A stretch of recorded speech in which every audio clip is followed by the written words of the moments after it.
Io sono Roberto Bet, faccio parte della cabina di regia del protocollo della legalità e insieme con ANCI Veneto, la Regione del Veneto ha organizzato questo convegno che ha come tema appunto la gestione dei beni confiscati e sequestrati alla mafia. Un tema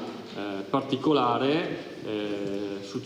segue una serie di convegni che abbiamo già sviluppato all'interno del territorio regionale del Veneto. E io ringrazio innanzitutto i presenti, saluto ovviamente tutti voi, le forze dell'ordine e le autorità presenti. Direi di andare a cominciare subito con i saluti cosiddetti istituzionali e quindi cedo la parola a quel che si chiama paron de casa, o meglio custode della casa, il sindaco di Vicenza Giacomo Possamai. Grazie e buongiorno a tutte e a tutti. Grazie alla Regione e ad ANCI Veneto che hanno voluto organizzare qui nel teatro coperto più antico del mondo, che è qui alla nostra sinistra, che è il Teatro Olimpico, il convegno di questa mattina. In questi giorni, fino a ieri, è stato a Vicenza Nando dalla Chiesa e ho avuto la possibilità di partecipare alla presentazione del suo libro l'altra sera e ho raccontato un aneddoto velocissimo che vi racconto, ed è che in uno dei primi appuntamenti dopo le elezioni di maggio con i cittadini, un bambino, avrà avuto 7-8 anni, a un certo punto mi dice: ma sei il sindaco? Sì, io dico, ma quindi hai il potere di togliere le multe? Mi è rimasto impressa per un motivo, perché ho pensato a come sia, diciamo così, complicato l'insegnamento della cultura della legalità in questo paese. Cioè, se il primo pensiero che un bambino fa quando incontra qualcuno che nella sua testa evidentemente pure a livello locale ha un potere, una forza decisionale, è di poter togliere le multe, cioè fare qualcosa che dal punto di vista della legalità non si può fare, è sintomatico, ecco, di come c'è tantissima strada da fare in questo paese nell'indicare una strada sulla legalità. E forse i beni confiscati alla mafia sono uno dei messaggi più forti in assoluto in questo senso, cioè l'idea di come lo Stato, noi, possiamo restituire, riconsegnare alla collettività beni che erano utilizzati da chi faceva attività di delinquenza, chi faceva attività legate al crimine organizzato. E quindi, al di là chiaramente del valore dei beni, delle attività che ci si possono fare all'interno e quindi dell'importanza intrinseca del percorso legato ai beni confiscati, c'è anche una potenza del messaggio che nel nostro paese è particolarmente importante e particolarmente necessaria, ed è il motivo per cui, insomma, che anche in Regione Veneto, dove sempre di più sono i beni confiscati, perché sempre di più evidentemente è la presenza anche della criminalità organizzata, della criminalità mafiosa, è fondamentale che ci siano momenti come questo e anche che le istituzioni tengano molto alta l'attenzione. Per cui grazie davvero di aver voluto organizzare questo momento e di averlo voluto organizzare qui.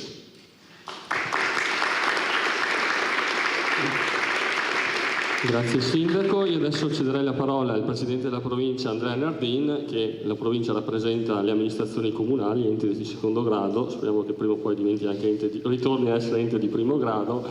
Prego Presidente. Grazie, benvenuti, e porto i saluti del Presidente di UP Veneto Stefano Marcon, che non poteva essere qui questa mattina e quindi, essendo logisticamente più semplice per me come Presidente della Provincia di Vicenza, sono oggi a darvi il benvenuto e a partecipare a questo incontro. Credo che alcuni passaggi vadano fatti per capire anche la presenza delle province in questo contesto e nella sottoscrizione del protocollo della legalità che l'UP Veneto assieme ad ANCI, la Regione, ha sottoscritto, e alle prefetture. Capendo come le province, le 6 province più la città metropolitana in Veneto gestiscano tantissimi appalti, tantissimi lavori. Sono circa 223 i milioni solo nel PNRR, con 130 progetti. E come questi soldi devono essere gestiti nella maniera più oculata, più attenta possibile. Tant'è che la provincia di Vicenza stessa nel 2022 ha sottoscritto anche un protocollo della legalità specifico con la Guardia di Finanza, perché si vuole che questi soldi vengano gestiti nel modo più lineare, più trasparente possibile, perché i lavori vengano fatti, perché poi il rischio è che ci sia una sospensione di questi lavori se l'iter non è corretto. Province che si caratterizzano quindi come soggetti che in prima persona, come ente, svolgono questi lavori, ma anche come stazione unica appaltante. Pensiamo che come provincia di Vicenza siamo una stazione appaltante che ha rapporti con 78 enti, 70 sono comuni e 10 sono comuni non vicentini. Tra i vicentini mi fa piacere avere comunque tra i convenzionati anche il Comune di Vicenza e mi auguro che la collaborazione possa continuare. Ma anche qui, nel momento in cui tutti questi comuni, grandi e piccoli, delegano alla provincia quel lavoro che o non riescono a fare o ritengo possa essere fatto meglio dalla provincia, c'è una delicatezza e un'assunzione di responsabilità. Su tutti questi lavori che vengono intermediati, 156 anche qui i progetti che stiamo seguendo, per quasi 130 milioni di euro in stazione unica appaltante. Quindi capite l'importanza di riuscire a svolgere al meglio questo lavoro.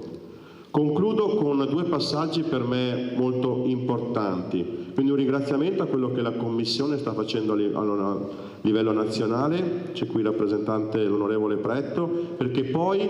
questo lavoro di sequestro, di riassegnazione si traduce in un beneficio per il territorio. Vedo molti sindaci qui della provincia di Vicenza che hanno avuto questo beneficio, dove un beneficio per il territorio, un beneficio per il comune significa un beneficio per i cittadini, quindi beni che da una cattiva gestione, da una mala gestione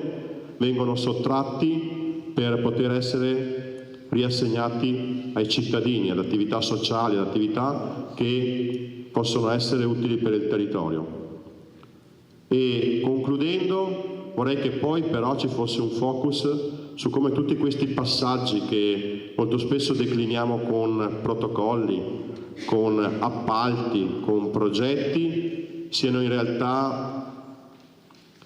appartamenti che vedono famiglie bisognose che hanno nuovamente un tetto sulla testa, siano scuole che vengono con i fondi PNRR erette o sistemate, scuole dove possiamo mettere a studiare in condizioni migliori i nostri ragazzi. Quindi non stiamo parlando semplicemente di numeri, ma stiamo parlando di vita quotidiana dei nostri cittadini e in particolare quando parliamo di scuole parliamo del futuro del nostro territorio e dei nostri cittadini. Quindi è importante riuscire a gestire al meglio questi soldi. Grazie. Grazie Presidente. Adesso io cederei la parola all'associazione che è partner, diciamo protagonista di questo evento, che è l'Associazione Comuni Anciveneto, che ha dato un supporto organizzativo incredibile e con questo, prima di passare la parola alla rappresentante, la vicepresidente Maria Rosa Pavanello, voglio personalmente ringraziare tutti i ragazzi di Anciveneto, da Muoio, Granziero e insomma tutto lo staff che ha lavorato alacremente per questo convegno e vi faccio i complimenti insomma per il lavoro fatto. Prego, vicepresidente. Grazie consigliere Bette, lo ringrazio perché avrei voluto anch'io e quindi è importante questa collaborazione anche su questo tema con la Regione del Veneto, qui nello specifico con colui che coordina la cabina di regia che è il consigliere Bette, ma poi saluto gli assessori presenti e saluto tutti voi, tutti i relatori. E porto i saluti del Presidente Mario Conte, che c'è una concomitanza proprio stessa ora, stesso giorno, ed sta rappresentando l'Associazione dei Comuni del Veneto proprio alla firma di un protocollo. Ecco, questo dimostra che come associazione noi sottoscriviamo moltissimi protocolli, però sui temi che oggi affrontiamo sono temi assolutamente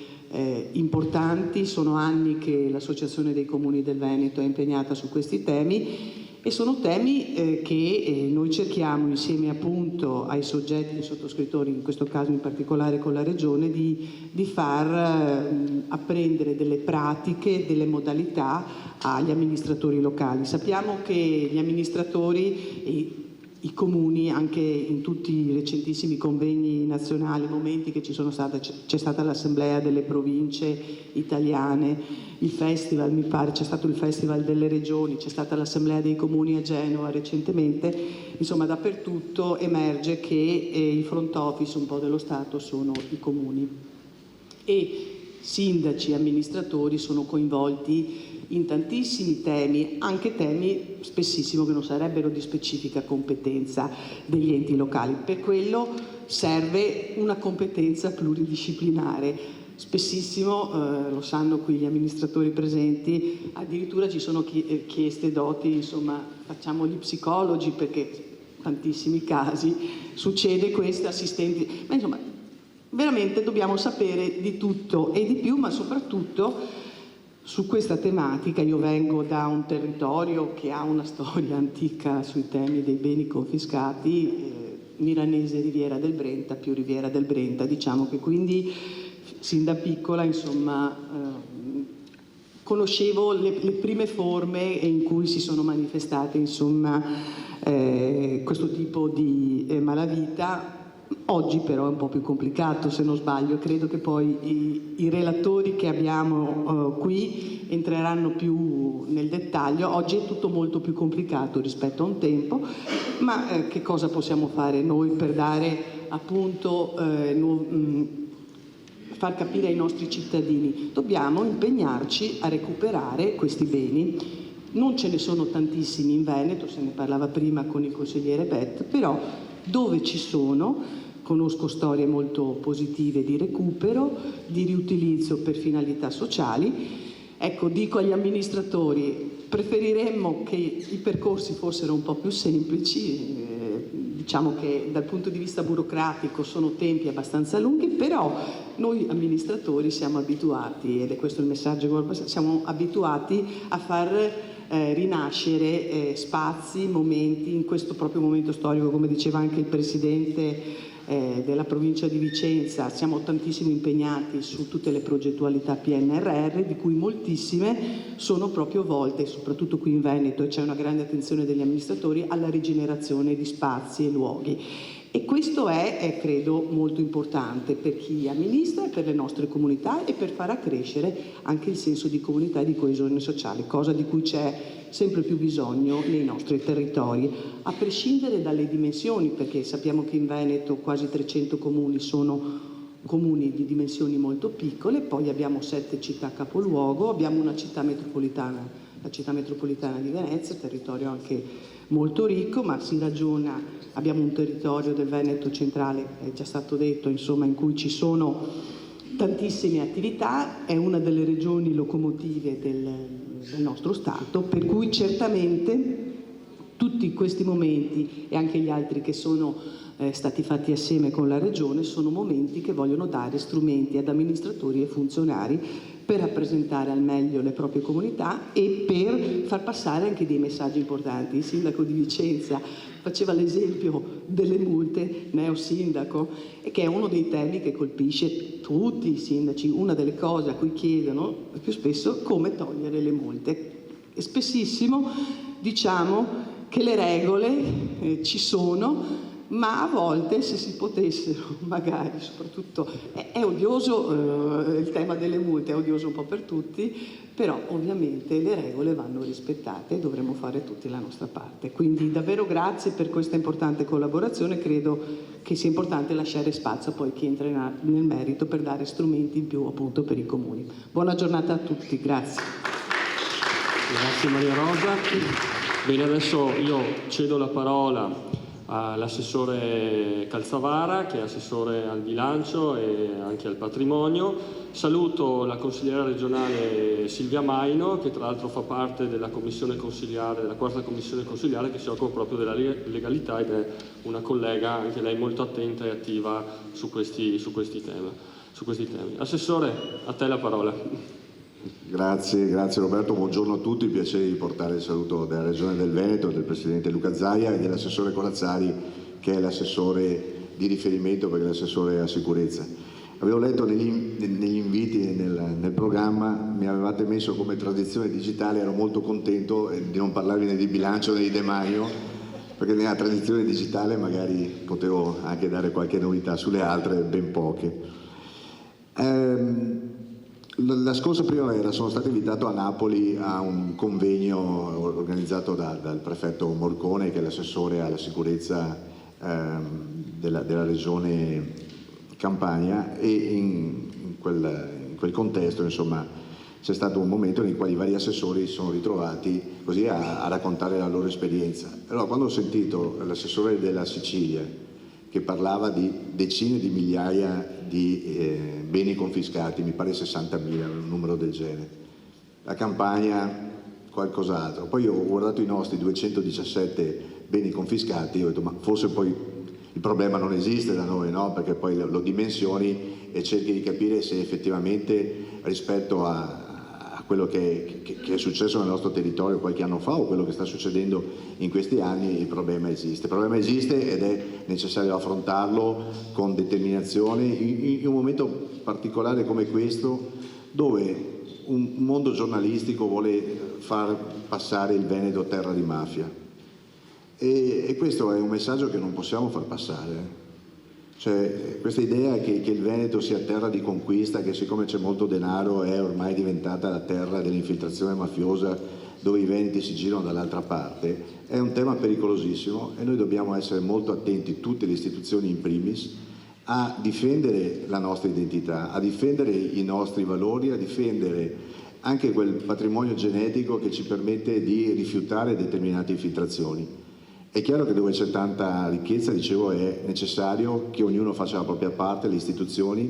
Ci sono fortunatamente le forze dell'ordine che costantemente sono sul territorio e riescono a intercettare fenomeni pericolosi come quello dell'infiltrazione mafiosa, però dobbiamo assolutamente, credo tutti, rifiutare quel messaggio che c'è il Veneto che si gira dall'altra parte e che cerca di non vedere determinati fenomeni. Noi siamo gente seria, che lavora e che cerca di tutelare il nostro territorio e l'economia veneta continua a crescere grazie a proprio questa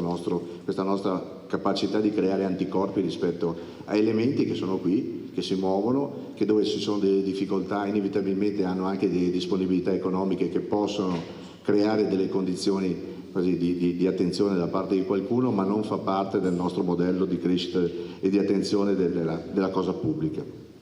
E quindi cosa sta cercando di fare la Regione, almeno per quanto mi riguarda la parte di transizione digitale, sulla scorta di esperienze che ci sono in giro anche in altre parti d'Italia. Abbiamo questo geoportale che fa un monitoraggio costante di tante cose che ci sono nel Veneto e che cerca di dare delle informazioni anche attraverso delle comparazioni di carattere economico, in maniera che le amministrazioni o chiunque ha voglia di registrarsi all'interno di questo geoportale possa avere attraverso un semplice flag la rappresentazione grafica di quelli che sono i 217 beni confiscati nel nostro territorio e le 15 aziende che attualmente sono in gestione. Quindi un monitoraggio che permette quantomeno di avere una rappresentazione plastica della nostra situazione. Questo è quello che facciamo come transizione digitale ed è un modo per aiutare poi l'assessorato a cercare di trovare delle soluzioni di sostegno, e qui entra la parte quella più difficile, che è quella dell'assessore al bilancio, che inevitabilmente vede le amministrazioni comunali cercare di avere da parte della Regione delle risorse. Come sapete il nostro è un bilancio insomma, che ha fatto delle scelte, è un bilancio parco nelle spese, oggi gravato, ma confidiamo che nella finanziaria insomma, ci sia ancora attenzione verso le amministrazioni regionali e le amministrazioni locali, perché insomma, la botta che ci avete dato non è da poco, ma insomma, ci sarà spazio, spero, nelle prossime settimane per risollevare un po' l'umore delle pubbliche amministrazioni, però credo che anche per le amministrazioni locali che sono coinvolte nella gestione, sapere che c'è una regione che comunque è a disposizione, che può dialogare, è un elemento di tranquillità e di dialogo. Esperienze come quelle che abbiamo noi nel veneziano di restituzione, la villa di Maniero a cui si faceva riferimento, restituita alla collettività, credo che sia l'esempio più bello e chiaro che quando le istituzioni insieme alle forze dell'ordine riescono a lavorare bene si riesce a restituire legalità e dare un esempio a quei ragazzi che forse non chiederanno più di togliere la multa. Grazie a tutti e buon lavoro.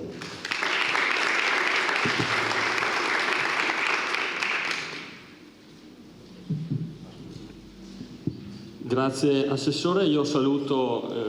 le autorità che sono venute qui a portare i loro saluti e diciamo che possiamo entrare adesso un po' nel merito del convegno. Allora, io insieme al dottor Mannocci avevamo un po' il compito di introdurre il tema, ma poi Mannocci interverrà successivamente nella tavola rotonda. Allora,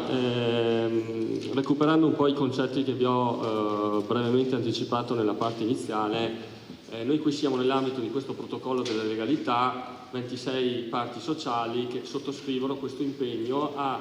portare avanti in maniera coordinata tutta una serie di iniziative. E qua c'è il primo diciamo, punto fermo del nostro approccio. Uno, noi come Regione non abbiamo ovviamente poteri inquisitori, non ci occupiamo del fenomeno quando diventa patologia, perché lì si occupano le forze dell'ordine e la magistratura. Noi ci dobbiamo occupare di prevenzione, quindi di promozione della legalità, di portare a conoscenza del territorio e sensibilizzare il territorio all'attenzione sui temi appunto delle infiltrazioni mafiose piuttosto che della criminalità organizzata, o comunque di far crescere un sentimento di attenzione alla legalità che, come nei precedenti saluti, tutti hanno più o meno sottolineato. Questo perché riteniamo che, come diceva Falcone, per combattere la criminalità organizzata bisogna essere organizzati, quindi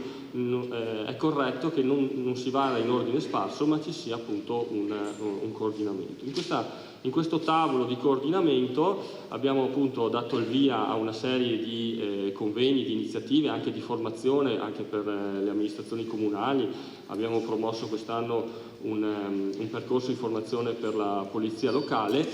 e questo tipo di iniziative vedo che sta avendo sempre più come dire, successo e attenzione. La presenza di oggi mi conferma insomma la bontà della strada che stiamo percorrendo. Il tema che introduciamo oggi, che approfondiremo oggi, è un tema che più che riguardare la promozione, l'attenzione, la prevenzione della criminalità, riguarda la fase finale, no? Cioè la parte in cui, potremmo dire, the day after tomorrow, dopo aver promosso la legalità, beccato i criminali, sequestrato i beni, confiscato i beni sono lì e sono a disposizione, ed è un problema lasciarli lì, ed è un peccato non valorizzarli. È così che da un po' di anni a questa parte la legislazione nazionale tende a come dire, occuparsi di questo problema e a rendere efficaci poi le normative. Io un anno fa, parlando con l'onorevole Eric Pretto, abbiamo detto che è necessario occuparsi di questo tema. Lui in particolare, poi lo dirà meglio di me, si è occupato Vademecum e ha attenzionato appunto il problema di rendere semplice la procedura di trasferimento dei beni agli enti locali, e questo è uno dei focus secondo me più importanti su quali dovremmo approfondire oggi la giornata, perché poi è un tema di cui noi in Veneto siamo anche abbastanza sensibili. Tenete conto che in Italia l'unico federalismo che è stato applicato è quello demaniale, perché gli unici beni che sono stati trasferiti poi agli enti locali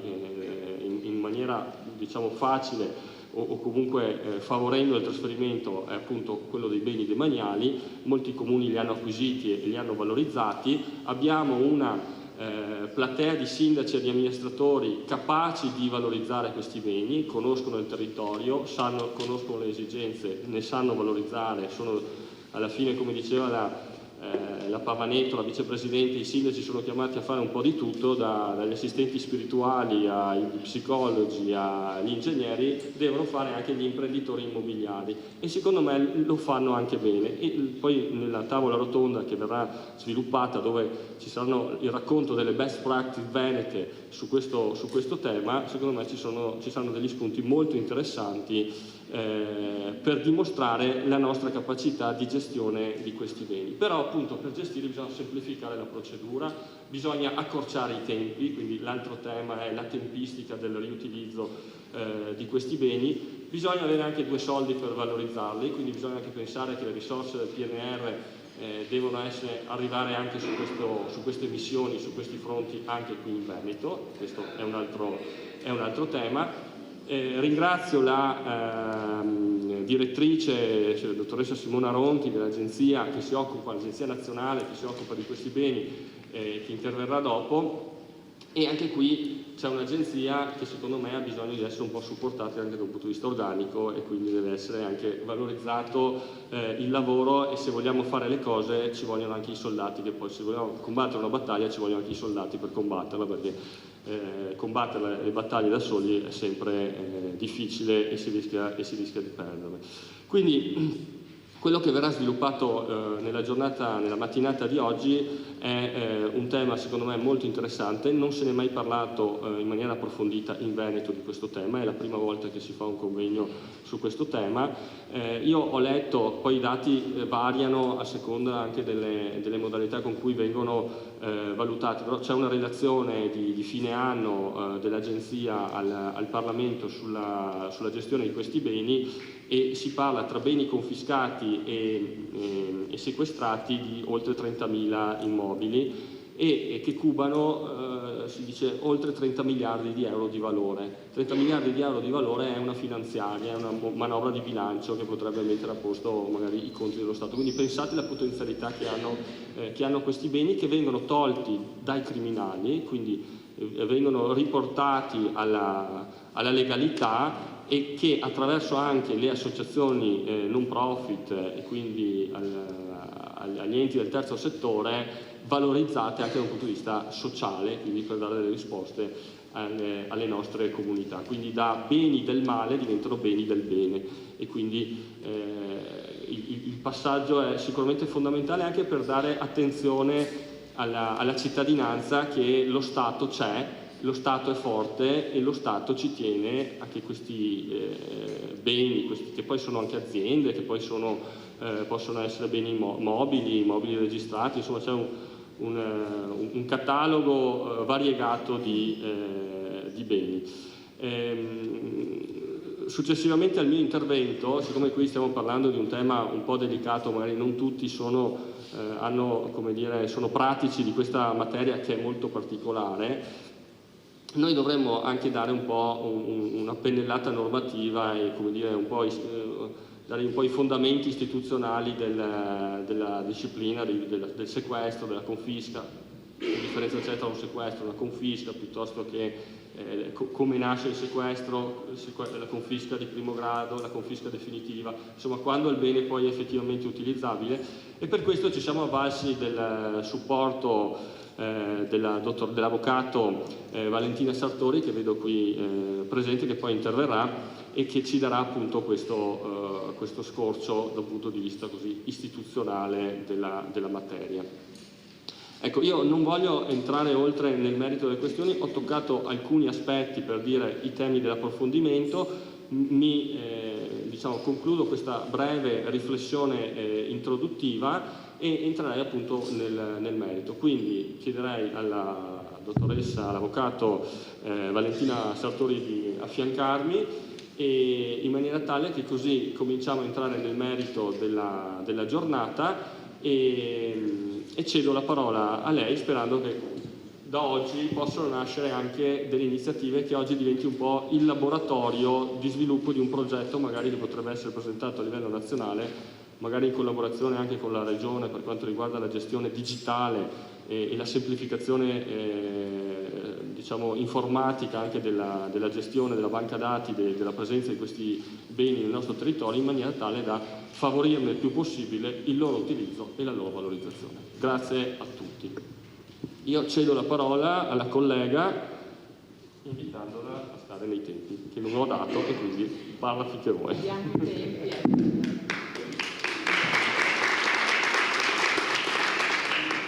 Buongiorno a tutti, tanto ringrazio il collega e il consigliere Bett dell'invito e anche l'ANCI, l'organizzazione per l'organizzazione dell'evento. Trovo che il tema sia interessante e soprattutto molto attuale anche alla luce, insomma, dei fatti di cui abbiamo spesso sentito parlare ultimamente di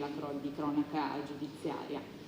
Allora, io in realtà sono un tecnico del diritto, sono un avvocato, quindi mi occuperò di quella che è la parte genetica, no, di questa procedura, cioè di quelli che sono i requisiti e le condizioni di applicazione appunto di queste misure di prevenzione, quindi del sequestro e della confisca di prevenzione antimafia, lasciando poi chiaramente la parola a chi si occupa invece degli aspetti esecutivi di questi provvedimenti, ai successivi relatori. Quindi mi scuso fin da ora se la mia parte sarà, diciamo, un po' più didattica e forse anche sotto questo profilo un po' più noiosa, però come diceva prima anche il consigliere Betta, è giusto capire quelli che sono, comprendere quelle che sono, insomma, le condizioni e i requisiti in presenza delle quali, insomma, l'istituzione, lo Stato può intervenire proprio poi per favorire anche alla fine, insomma, la collettività nazionale. Allora partiamo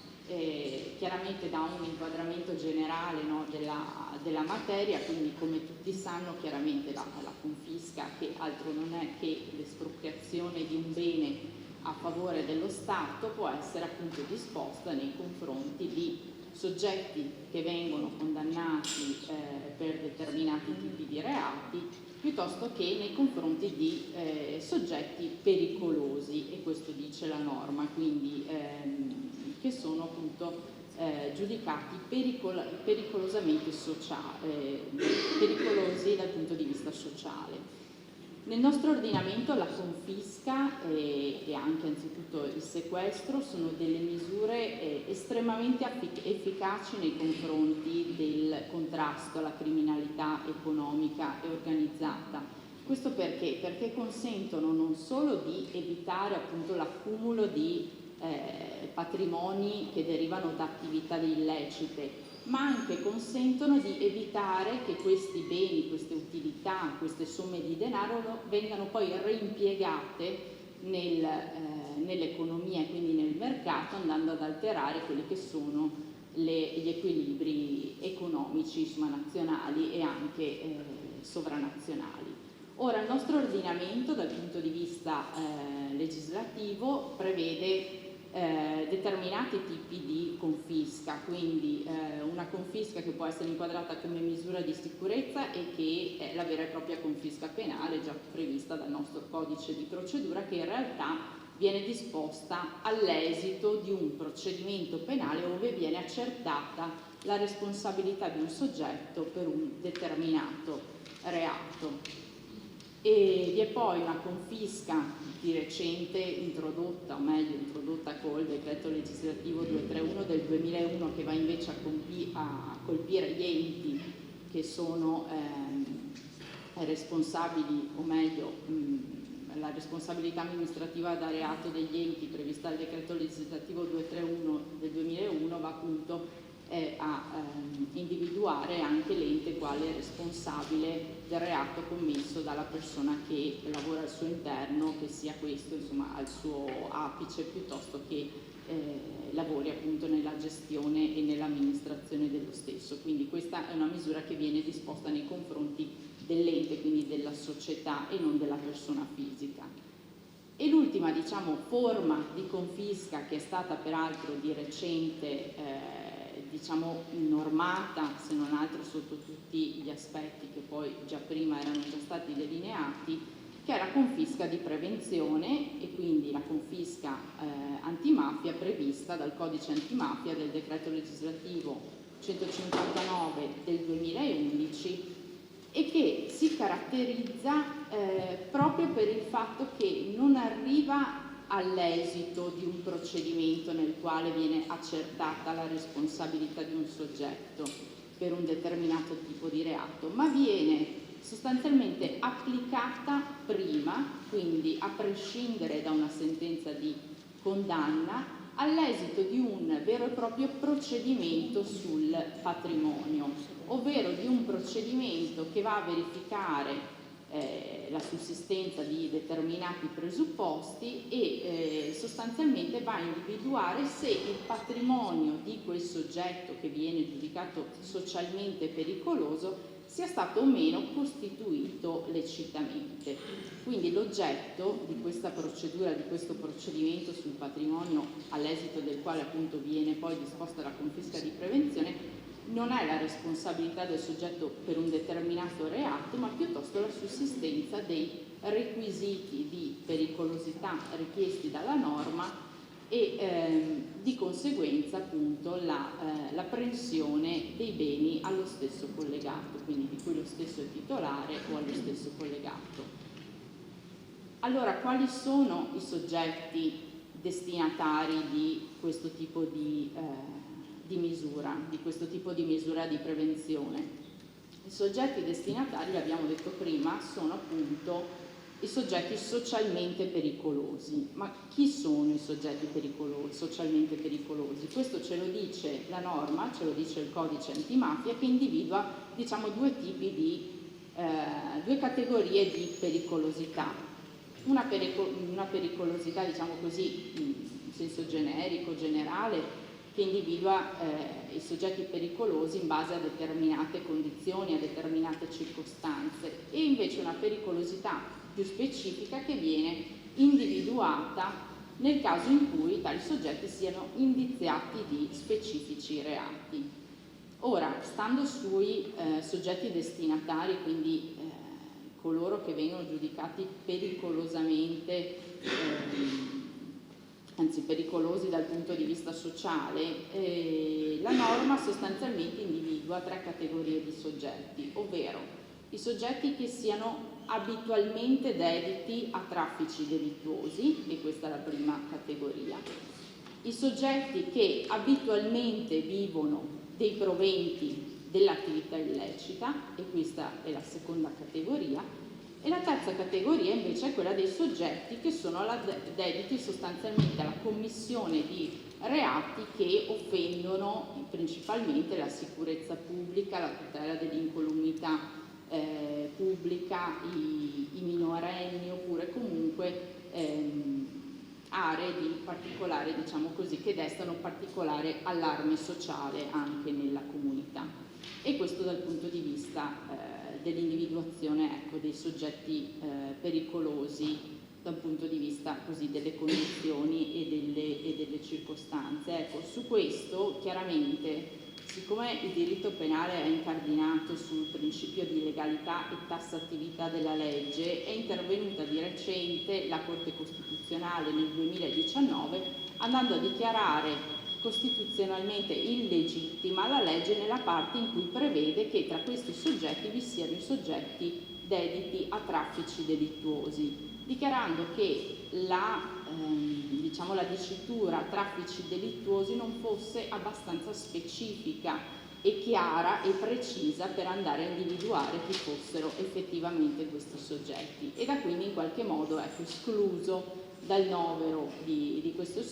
soggetti dediti a particolari appunto traffici delittuosi, chiaramente almeno che non vi siano degli elementi di fatto e circostanze tali da poter individuare con precisione la categoria. Diversamente invece per quello che riguarda i soggetti che vivono abitualmente dei proventi dell'attività illecita, allora in quel caso, su questo si è pronunciato anche la Corte Europea dei diritti dell'uomo, stabilendo che il fatto di essere collegato comunque al provento, quindi al frutto di questi beni, al frutto dell'attività illecita, sia sostanzialmente abbastanza preciso e chiaro da poter andare a identificare chi sono i soggetti che poi sostanzialmente si sostentano, no, di queste somme di denaro. Diversamente invece, per quanto riguarda la categoria della pericolosità specifica, i soggetti pericolosi sono quelli che sono indiziati, quindi non ancora condannati come abbiamo detto prima, ma anche semplicemente indiziati di un determinato tipo di reato, in particolare, come ben conosciamo, del reato di partecipazione in associazioni mafiose, per esempio, oppure in altri reati chiaramente che vengono ritenuti particolarmente gravi e che il cui elenco si è recentemente anche ampliato con la legge del 2017 che è intervenuta, che addirittura è arrivata a estendere la disciplina della confisca di prevenzione anche per soggetti che commettono reati comuni nel caso in cui appunto ricadano in una delle categorie prima individuate. E questo per quanto riguarda i soggetti. Ora, qual è l'oggetto della confisca di prevenzione? Anche questo è una definizione che viene data dalla norma, nel senso che la confisca di prevenzione viene disposta nei confronti di beni di cui sostanzialmente il proposto non è in grado di giustificare la provenienza, quindi non è in grado di dire se effettivamente abbiano una provenienza lecita, e soprattutto di beni il cui valore sia sproporzionato rispetto al reddito di tale soggetto o alla sua attività economica. Quindi questo è l'oggetto della confisca di prevenzione, ma in prima battuta sicuramente, ed è quello di cui abbiamo la prova diretta, oggetto di confisca di prevenzione sono chiaramente quei beni che costituiscono frutto dell'attività illecita o del reimpiego sostanzialmente di questi beni. Quindi il frutto chiaramente è l'utilità, la somma di denaro che deriva direttamente dall'attività illecita. Il reimpiego invece è quella somma che sostanzialmente quell'utilità che viene generata una volta che questo frutto di attività illecita viene reimmesso nell'attività economica. Quindi queste sono le categorie di beni su cui la confisca di prevenzione può essere attuata. Ora, facendo un passo indietro e andando a vedere quelli che sono, diciamo, il concetto di sproporzione rispetto al reddito o all'attività economica, cioè come viene individuata sostanzialmente questa sproporzione tra il valore del bene e il reddito del soggetto o la sua attività economica. Allora, sostanzialmente il giudizio di sproporzione deve essere chiaramente individuato con riferimento ad ogni singolo bene che viene appreso nel patrimonio del soggetto. Quindi deve essere effettuato un giudizio, non un giudizio complessivo, ma un giudizio che riguarda ogni singolo bene appreso nel patrimonio del soggetto. E soprattutto, e su questo si sono espresse le sezioni unite, deve esserci una certa correlazione temporale rispetto alla pericolosità sociale, cioè deve essere un bene che è stato appreso nel patrimonio del soggetto nel periodo in cui questi era pericoloso socialmente. Quindi non beni che evidentemente sono stati magari appresi tanti anni prima, in un periodo nel quale evidentemente il soggetto non era dedito a traffici delittuosi, piuttosto che non viveva dei proventi del reato, ma deve essere strettamente collegato anche da un punto di vista temporale al momento in cui il soggetto si è reso socialmente pericoloso. Quindi questo è importante perché poi chiaramente ne va dell'accertamento dei requisiti per l'applicazione della misura. Chiaramente questo requisito, no, della correlazione temporale sfugge un po' in quei soggetti che sono partecipi di associazioni mafiose, perché sappiamo bene, insomma, questi soggetti sono, diciamo, entrano a far parte dell'associazione e permangono all'interno della stessa per periodi, diciamo così, indefiniti e anche difficilmente individuabili, per cui diciamo che nel caso di soggetti che appartengono appunto ad associazioni mafiose questo requisito della correlazione temporale ha un'applicazione, diciamo così, non strettamente rigorosa come invece lo è per gli altri soggetti, perché si ritiene appunto che la partecipazione all'associazione un po' coinvolga il soggetto, non dico per tutta la durata, insomma, della sua vita, della sua attività, però insomma per gran parte, ecco, di questo periodo. E passando invece a quelli che sono, diciamo, gli aspetti più, ecco, no, una cosa importante, chiaramente, questa è questa della sproporzione e del fatto che il soggetto non sia in grado di dare una spiegazione della provenienza lecita, diciamo, del bene è sicuramente una presunzione, nel senso che nel caso in cui invece il soggetto riesca a dare dimostrazione che quel bene è stato acquistato legittimamente e quindi non con i proventi del reato, o magari è un bene che non so, è stato ereditato per esempio dalla famiglia, ecco, allora in tutti quei casi in cui il soggetto riesce a dare la prova della provenienza lecita, chiaramente quel bene non sarà aggredibile con la confisca di prevenzione. Ecco, come prima ha accennato il consigliere Bette, chiaramente, oltre alla confisca di prevenzione che viene, abbiamo detto, disposta all'esito di un procedimento, quindi di un procedimento che avviene davanti a un giudice che si occupa di accertare i requisiti di cui abbiamo detto prima, e quindi quelli della pericolosità sociale e dei beni che vengono individuati quali beni appunto frutto o reimpiego dell'attività illecita, e vi è anche la possibilità prevista appunto dalla legge di intervenire su questi beni con una misura cautelare, cioè con una misura che interviene prima dell'esito del procedimento, quindi attraverso un sequestro di questi beni. Quindi cosa significa? Nel momento in cui l'autorità che procede e chiede e propone per il soggetto l'applicazione della misura di prevenzione patrimoniale, ritiene che vi siano indizi tali da poter, diciamo, avere già una, non dico una certezza, ma una ragionevole probabilità, ecco, che quella misura verrà poi applicata, c'è la possibilità di sequestrare il bene in modo che questo non sia più reso disponibile al soggetto, fin tanto che non arriviamo sostanzialmente all'esito del procedimento con il quale viene poi disposta la confisca. Quindi il sequestro, che è quel provvedimento cautelare, diventa poi la confisca all'esito del procedimento, chiaramente secondo delle tempistiche previste per legge e nel rispetto appunto della normativa. Questo è importante perché chiaramente consente alle istituzioni, a chi richiede la misura, di evitare che quei beni vengano dispersi nelle more, no, della procedura, perché il rischio è sempre questo, che se un soggetto attenzionato o che comunque sa di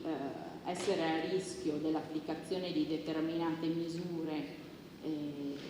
cioè il rischio è quello che si adoperi per sbarazzarsi sostanzialmente dei beni, delle somme di denaro e comunque delle utilità che sa di aver appreso, insomma, illecitamente. Quindi quella della misura cautelare è sicuramente una delle misure importanti ai fini di evitare questo rischio. Come importante è anche la possibilità di fare indagini che comunque coinvolgano anche la famiglia del preposto al fine di andare a verificare se per esempio non vi siano state dei trasferimenti di beni, di somme di denaro o quant'altro che siano mascherati come trasferimenti quando invece sostanzialmente nascondono appunto una intestazione fittizia, ecco, di beni in capo al soggetto che poi, nei confronti del quale poi verrà disposta la misura. Ecco, è importante sapere che oltre alla confisca, ecco, diretta dei beni che appartengono al preposto, vi è anche la possibilità di eseguire una confisca per equivalente, ovvero non direttamente sul bene che sarebbe il frutto o il provento comunque dell'illecito, ma su beni che siano comunque di valore equivalente. Peraltro, prima del 2017 questo poteva essere fatto solo nel caso in cui vi fossero sostanzialmente delle attività con finalità di dispersione o di nascondimento del bene da parte del soggetto, mentre dopo il 2017 diciamo che la legge è diventata più rigorosa e prevede appunto l'applicazione della confisca per equivalente in ogni caso, cioè in ogni caso non sia possibile andare a soddisfarsi su beni che sono diretto provento del reato, si può comunque andare a soddisfarsi sui beni, sempre chiaramente collegati al soggetto, intestati al soggetto, di valore equivalente rispetto ai proventi che sono stati individuati. Ecco, allora questo per quanto riguarda l'inquadramento generale della parte normativa, quelli che sono i requisiti, i soggetti, la procedura. Ecco, per quello che riguarda la procedura in particolare, la misura di prevenzione della confisca è una misura che può essere richiesta in particolare dalla Procura Generale, dalla Direzione Antimafia, anche dalla Questura, nel caso appunto in cui rilevino questi indizi o comunque queste condizioni alle quali poter giudicare soggetto socialmente pericoloso, e viene poi applicata invece da un giudice, sostanzialmente da un collegio penale che si occupa appunto solo e strettamente dell'applicazione della confisca. Quindi è una procedura, un procedimento che rimane a sé rispetto ad eventuali altri procedimenti penali invece che vanno ad accertare la responsabilità magari di quello stesso soggetto per determinati tipi di reato. Quindi ecco, questo è un inquadramento generale. Se ci sono domande su qualche aspetto, su qualche approfondimento, altrimenti chiaramente lascio la parola ai relatori che si occuperanno della parte esecutiva della confisca, che di solito noi come avvocati non vediamo, perché una volta che viene disposto il provvedimento in realtà poi non sappiamo bene dove vada a finire il bene che viene confiscato. Magari chiaramente poi lo veniamo a sapere a distanza di tempo, ma le ragioni adesso ce le spiegheranno i prossimi relatori. Vi ringrazio e buon proseguimento. Grazie Avvocato Valentina Sartori per la lezione di diritto che ci ha regalato questa mattina e che sicuramente è stata importante per introdurre il tema anche da un punto di vista delle nozioni di istituzioni di diritto penale o di procedura penale per quanto riguarda la confisca e i provvedimenti cautelari. Ecco, adesso ringrazio l'Avvocato per il suo intervento. Il passaggio successivo adesso è parlare della normativa e quindi dell'aspetto legislativo. Qui abbiamo con noi l'onorevole Eric Pretto, che invito ad avvicinarsi al tavolo. Come lei può fare quello che vuole. Anzi, ci fa piacere se è qui vicino, e così ci dà supporto se abbiamo bisogno di una consulenza immediata. Eric Pretto, dicevo, l'anno scorso ci eravamo incontrati e avevamo approfondito, così scambiato alcuni pensieri sulla gestione dei beni confiscati alla mafia. Lui faceva parte della commissione antimafia, parlamentare di inchiesta sul fenomeno delle mafie e sulle altre associazioni criminali anche straniere. È stato rieletto ed è di nuovo componente di questa commissione parlamentare. Ha seguito in particolare quell'aspetto del vademecum per rendere efficace l'applicazione della normativa e quindi chi meglio di lui oggi ci può raccontare, tra l'altro gioca in casa perché è un vicentino, chi meglio di lui ci può raccontare il punto della normativa attuale e magari le prospettive che ci possono essere da qui ai prossimi mesi o anni, insomma, secondo le visioni che ha il Parlamento rispetto a questa normativa. Prego Eric.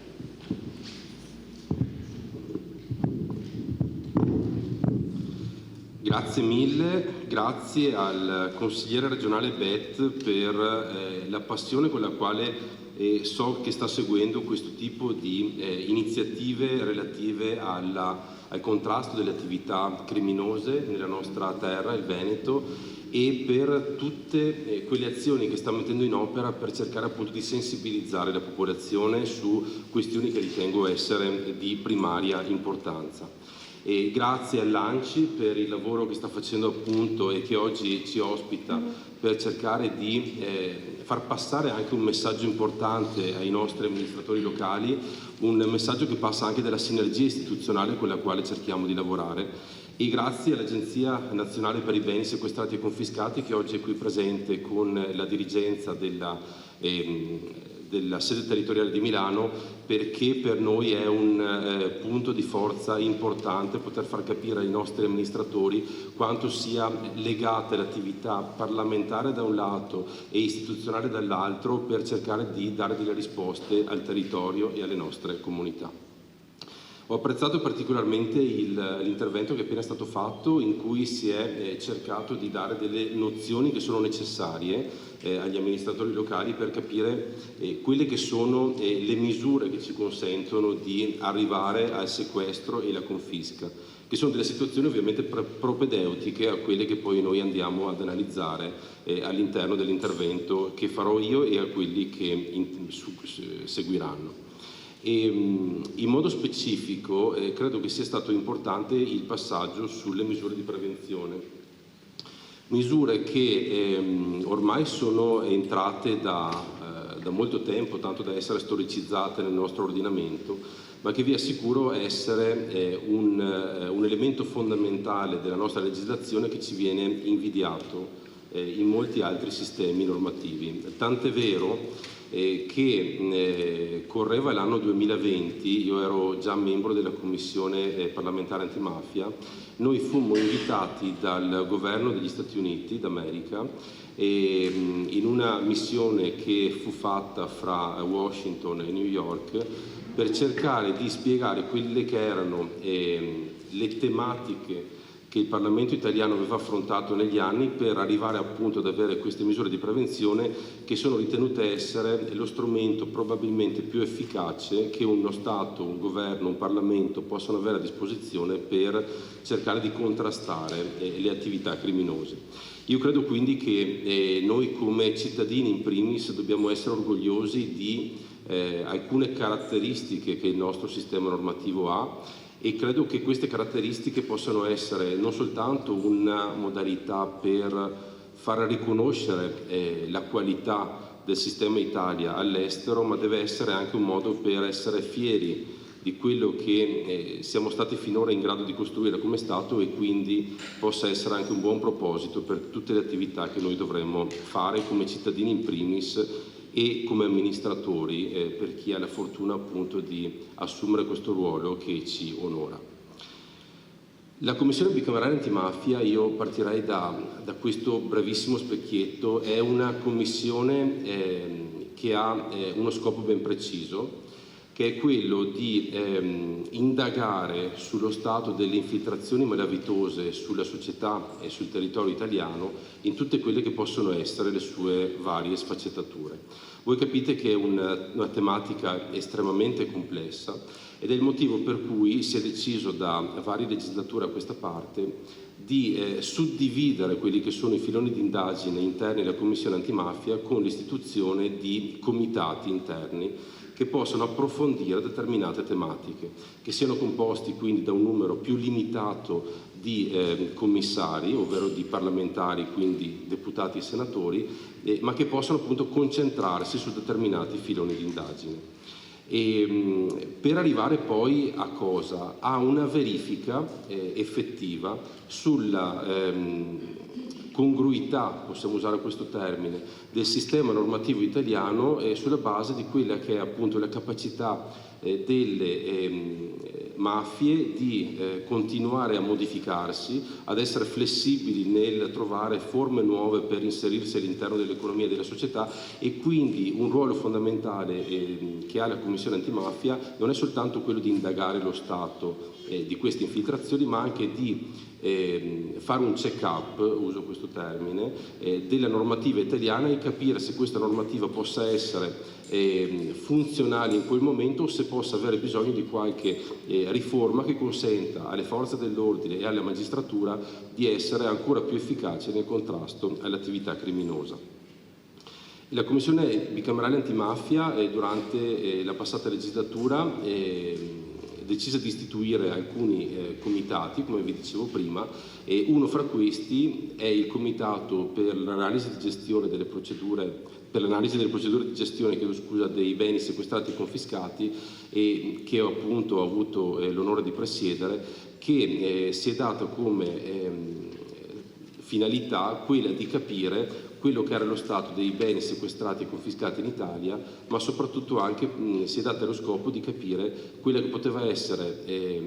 la riforma normativa di cui il nostro Stato aveva bisogno per cercare di essere più efficaci in questo tipo di finalità. E vi dicevo, quando noi iniziamo questo lavoro importante nel 2018 all'interno del Comitato per i beni sequestrati e confiscati, delle analisi che iniziamo a fare ci portarono a capire che il patrimonio di cui stavamo parlando era estremamente importante. Prima sono stati fatti dei numeri che ovviamente sono soggetti a continue modifiche. Io vi posso dare una fotografia di quella che fu lo stato dell'arte quando nel 2021 noi chiudemmo la relazione appunto finale di questo comitato, in cui andammo a dichiarare che all'epoca si avevano a disposizione 18.500 beni immobili confiscati in Italia, quasi 3.000 aziende e circa 3,6 miliardi di euro depositati nel FUG, cioè nel Fondo Unico Giustizia. Questi sono numeri che abbiamo certificato e inserito all'interno della relazione conclusiva del comitato che presiedevo e che sono stati poi appunto approvati all'unanimità dalla Commissione bicamerale antimafia nel 2021 per dare l'idea anche di quello che è l'importanza del patrimonio di cui stiamo andando a parlare. Vi spiego quindi quella che è stata la nostra indagine. La nostra indagine è stata mossa in modo specifico da un'attenzione che sentivamo palpabile su molti territori, anche su questo territorio, in cui l'attenzione giornalistica e l'attenzione di molti amministratori locali circa il tema dei beni sequestrati e confiscati era oggettivamente forte. Forte perché si voleva innanzitutto cercare di capire quella che era la natura e la provenienza di questi beni, ma soprattutto si voleva cercare di capire quelle che potevano essere le modalità per gestirli e per renderli nuovamente funzionali, ovvero per restituire a determinati territori e a determinate comunità dei beni che erano stati prodotti in qualche modo con attività illecite e che meritavano quindi di essere riconsegnati alle comunità locali, con l'auspicio che questo potesse diventare una sorta di volano di sviluppo economico e sociale per quelle comunità. All'interno dei nostri lavori del Comitato noi abbiamo fatto più di 80 audizioni, ascoltando amministratori, ascoltando associazioni, ascoltando autorevoli rappresentanti dello Stato e delle varie realtà appunto che lo Stato ha a disposizione. E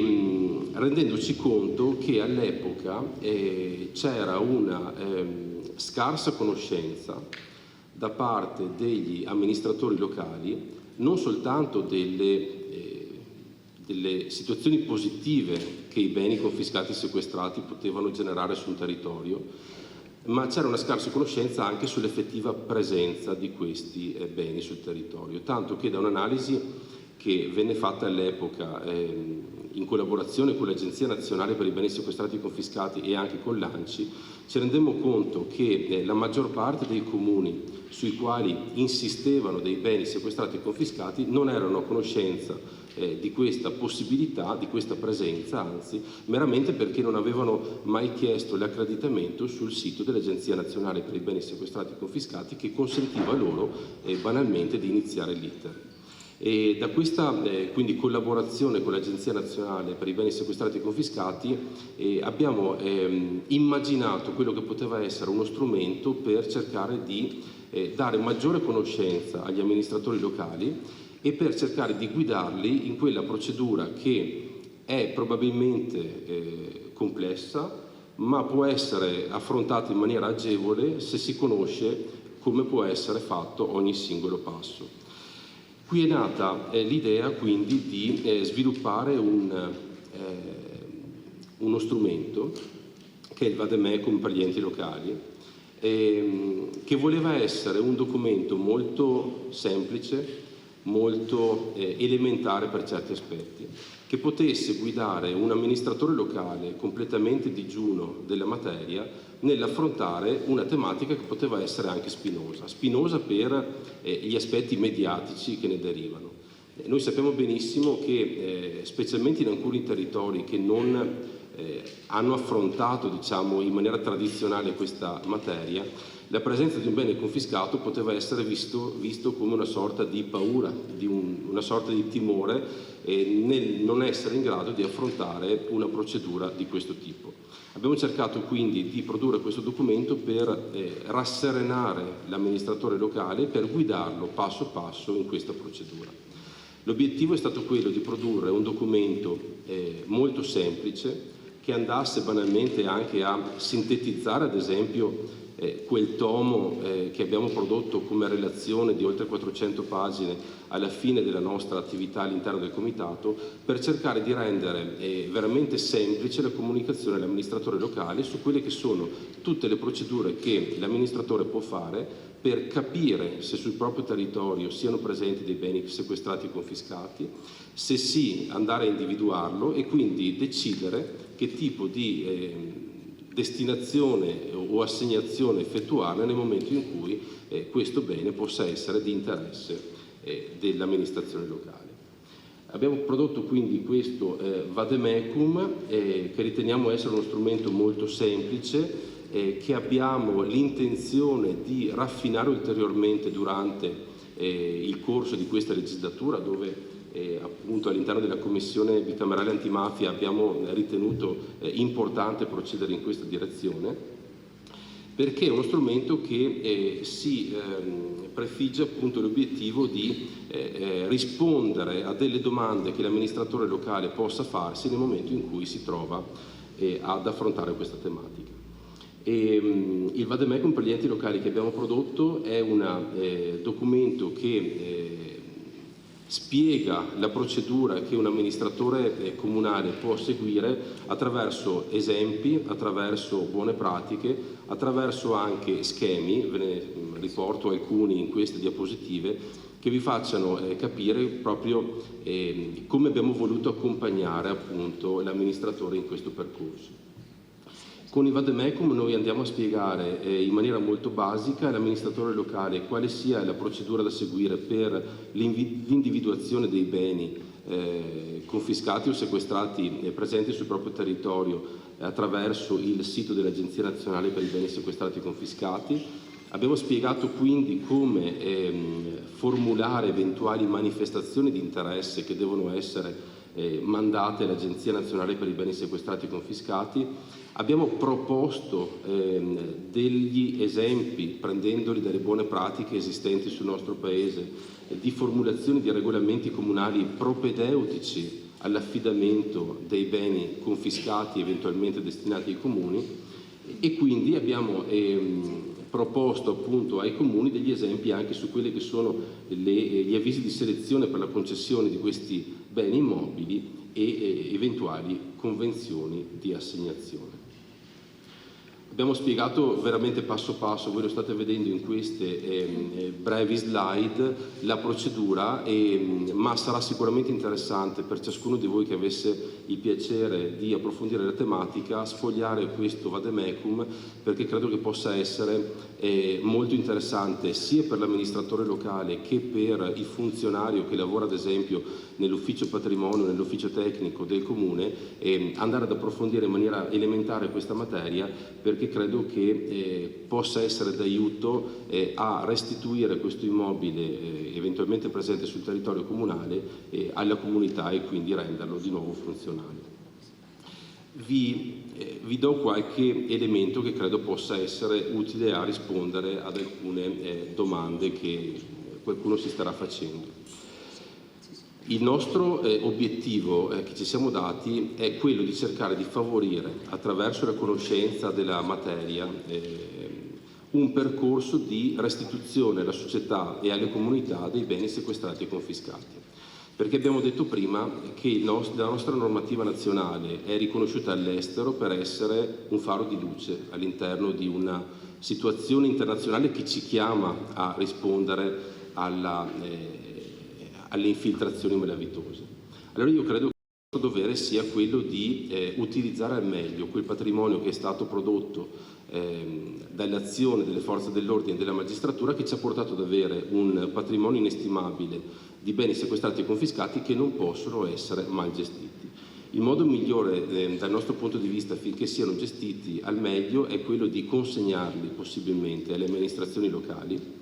che possano poi decidere se utilizzare direttamente questi beni oppure assegnarli ad esempio ad associazioni del terzo settore. Abbiamo cercato quindi di spiegare anche con questa slide quelli che sono le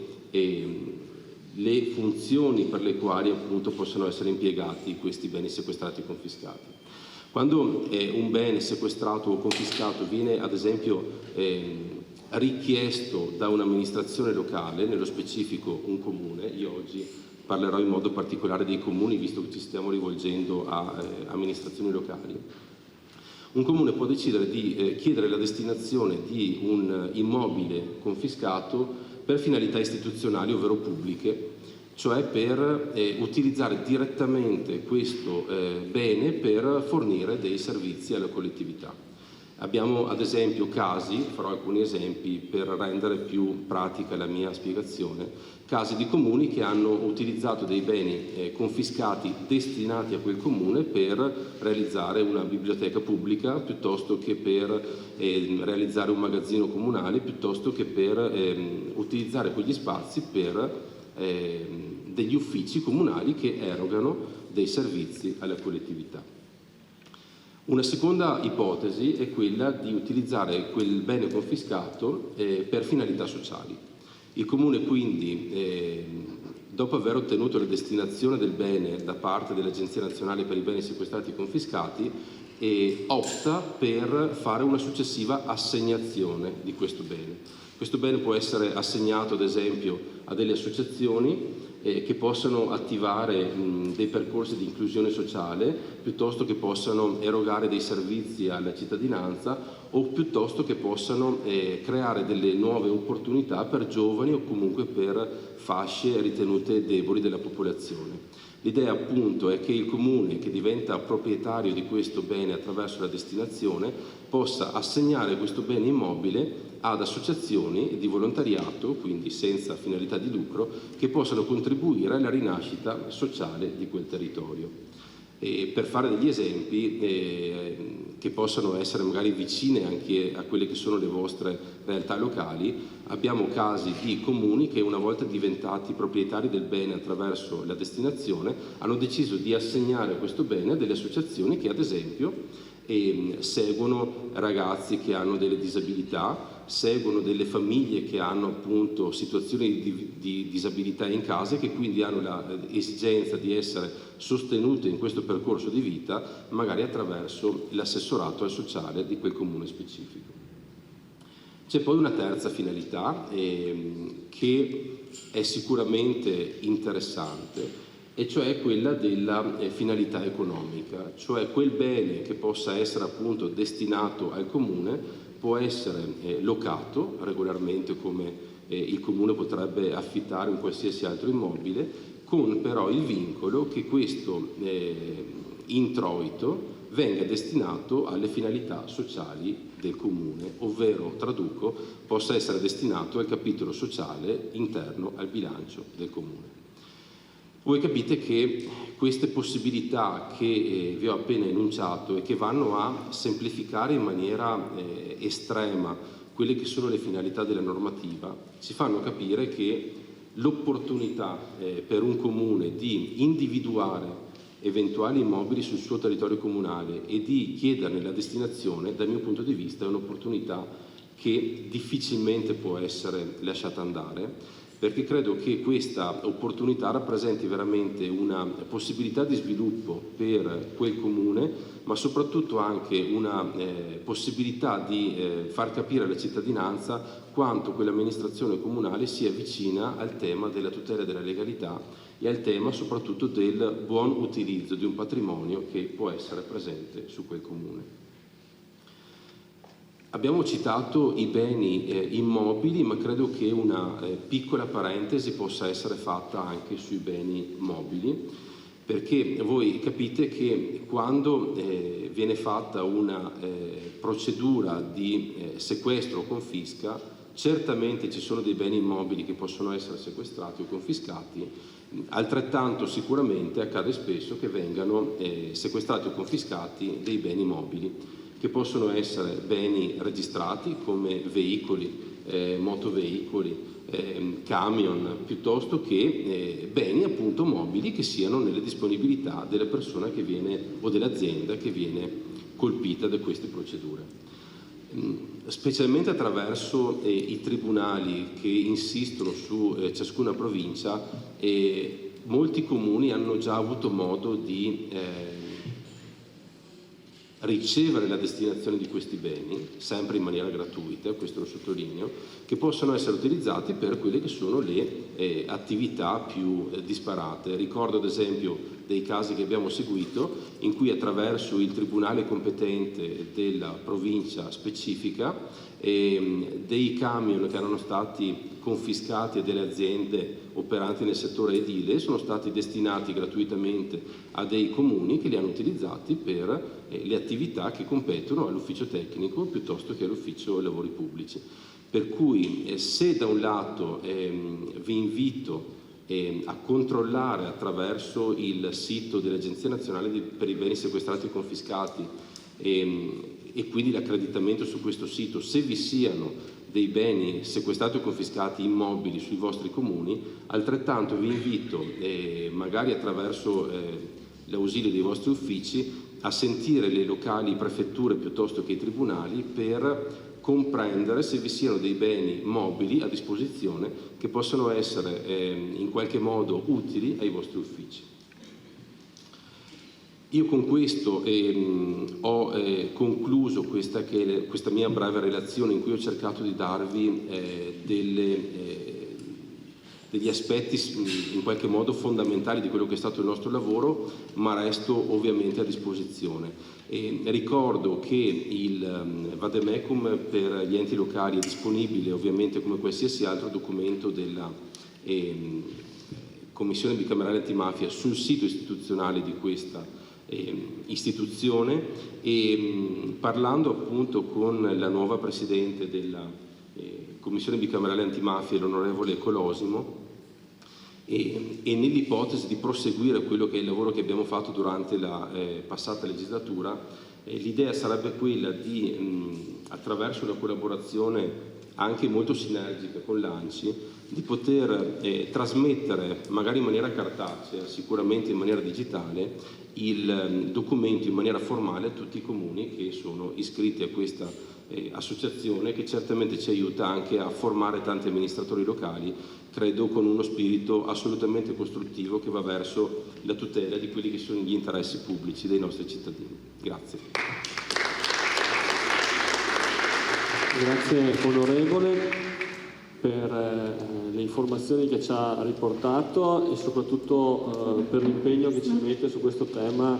che vedo che lo appassiona particolarmente ed è giusto che sia così. Quindi come amministratori comunali noi attenderemo questa comunicazione che sicuramente aiuterà appunto nell'obiettivo della valorizzazione di questi beni che sono in mano all'Agenzia Nazionale per l'amministrazione dei beni sequestrati e confiscati alla criminalità organizzata, di cui abbiamo la dirigente, la dottoressa Simona Ronchi, che invito ad avvicinarsi. Rimani pure qua, la faccio accomodare qui vicino a me, io mi sposto alla tua destra, Eric, e perfetto. Lasciamo spazio. Allora lasciamo spazio, ringrazio di nuovo l'onorevole Pretto, l'avvocato Valentina Sartori, che tra l'altro è anche ricercatrice di diritto penale, assistente senior del professor Larestosi e quindi una accademica di assoluto rilievo per gli interventi e per l'apporto che ci ha dato. Dicevo, la dottoressa Simona Ronchi, che è responsabile appunto dell'agenzia per quanto riguarda il Nord Italia, giusto, con sede a Milano. Tra l'altro la dottoressa ha anche un'esperienza nelle amministrazioni comunali perché è stata anche segretario comunale, quindi come dire, parliamo con una responsabile, una dirigente che conosce bene le dinamiche del territorio e le dinamiche anche delle amministrazioni comunali. Quindi cedo molto volentieri la parola a lei e ascolteremo con attenzione insomma il quadro della situazione e le prospettive che ci sono appunto rispetto alla gestione dei beni confiscati alla mafia. Funziona già così? Buongiorno a tutti, io ringrazio tantissimo la Regione Veneto e anche l'ANCI Veneto per l'invito, perché è sempre un onore per l'Agenzia essere presente sui territori nei quali sono presenti i beni confiscati. Come è stato detto, io sono la dirigente della sede di Milano dell'Agenzia dei beni sequestrati e confiscati alla criminalità organizzata. L'Agenzia ha sede principale a Roma, dove ha sede il nostro prefetto, il direttore prefetto Corda, e poi diverse sedi sparse per l'Italia. La sede di Milano che io dirigo ha una competenza molto vasta, praticamente tutto il nord Italia esclusa l'Emilia Romagna, quindi una competenza che va dalla Valle d'Aosta al Piemonte, alla Lombardia, al Veneto, il Trentino Alto Adige, il Friuli Venezia Giulia e la Liguria. Quindi comprendiamo regioni molto ampie dal punto di vista della popolazione, anche molto importanti dal punto di vista economico, e anche altre regioni molto piccole. Comunque la competenza è molto vasta, quindi per noi è sempre molto importante essere presenti sui territori. Io vi rubo soltanto alcuni minuti per collocare storicamente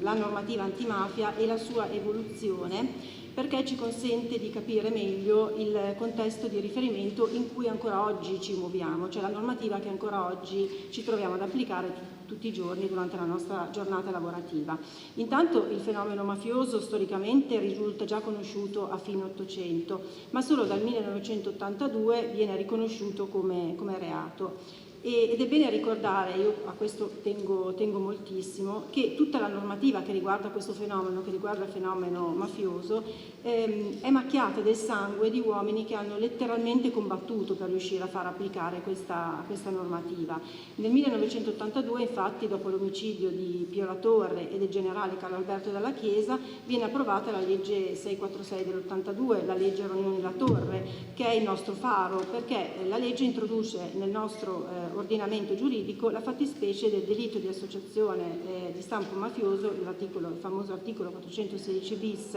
del codice penale, e non solo, perché la stessa legge introduce proprio le misure di prevenzione patrimoniali del sequestro e della confisca, che si affiancano a quelle personali, che sono rese ancora più stringenti. Quindi per la prima volta, e anche quindi grazie a uomini lungimiranti per quel tempo, ha trovato spazio il principio secondo il quale per contrastare in maniera efficace le organizzazioni criminali di tipo mafioso è necessario aggredirne i patrimoni, cioè impedire che questi criminali possano, attraverso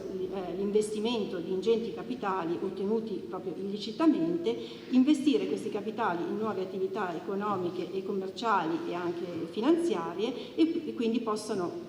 continuare a corrompere e alterare quindi altri interi settori di mercato. Quindi un'idea innovativa per quei tempi e molto attuale poi ai giorni nostri. Dopo le stragi di Capaci, quindi siamo negli anni 90, vengono emanate normative ancora più stringenti che hanno come elemento comune quello di inasprire sia il regime carcerario che quello patrimoniale dei sequestri e delle confische. Ed è proprio per questa motivazione, cioè proprio dall'evoluzione di tutta questa normativa, che i beni prima sequestrati e poi successivamente confiscati aumentano in modo considerevole, al punto e segno che il legislatore, proprio perché questi beni cominciano ad incrementarsi, avverte la necessità proprio di disciplinare e regolare la gestione di questi beni. Si arriva quindi al 96 alla legge 109 promossa da Libera, che perfeziona la disciplina dei beni confiscati alla mafia e alla criminalità organizzata, prevedendone proprio il loro riutilizzo a finalità sociali, e questo è l'elemento che caratterizza il sistema italiano, legislativo italiano, rispetto poi a tutto il resto del mondo. Su questa scia di evoluzione normativa nel 2010 nasce l'Agenzia dei beni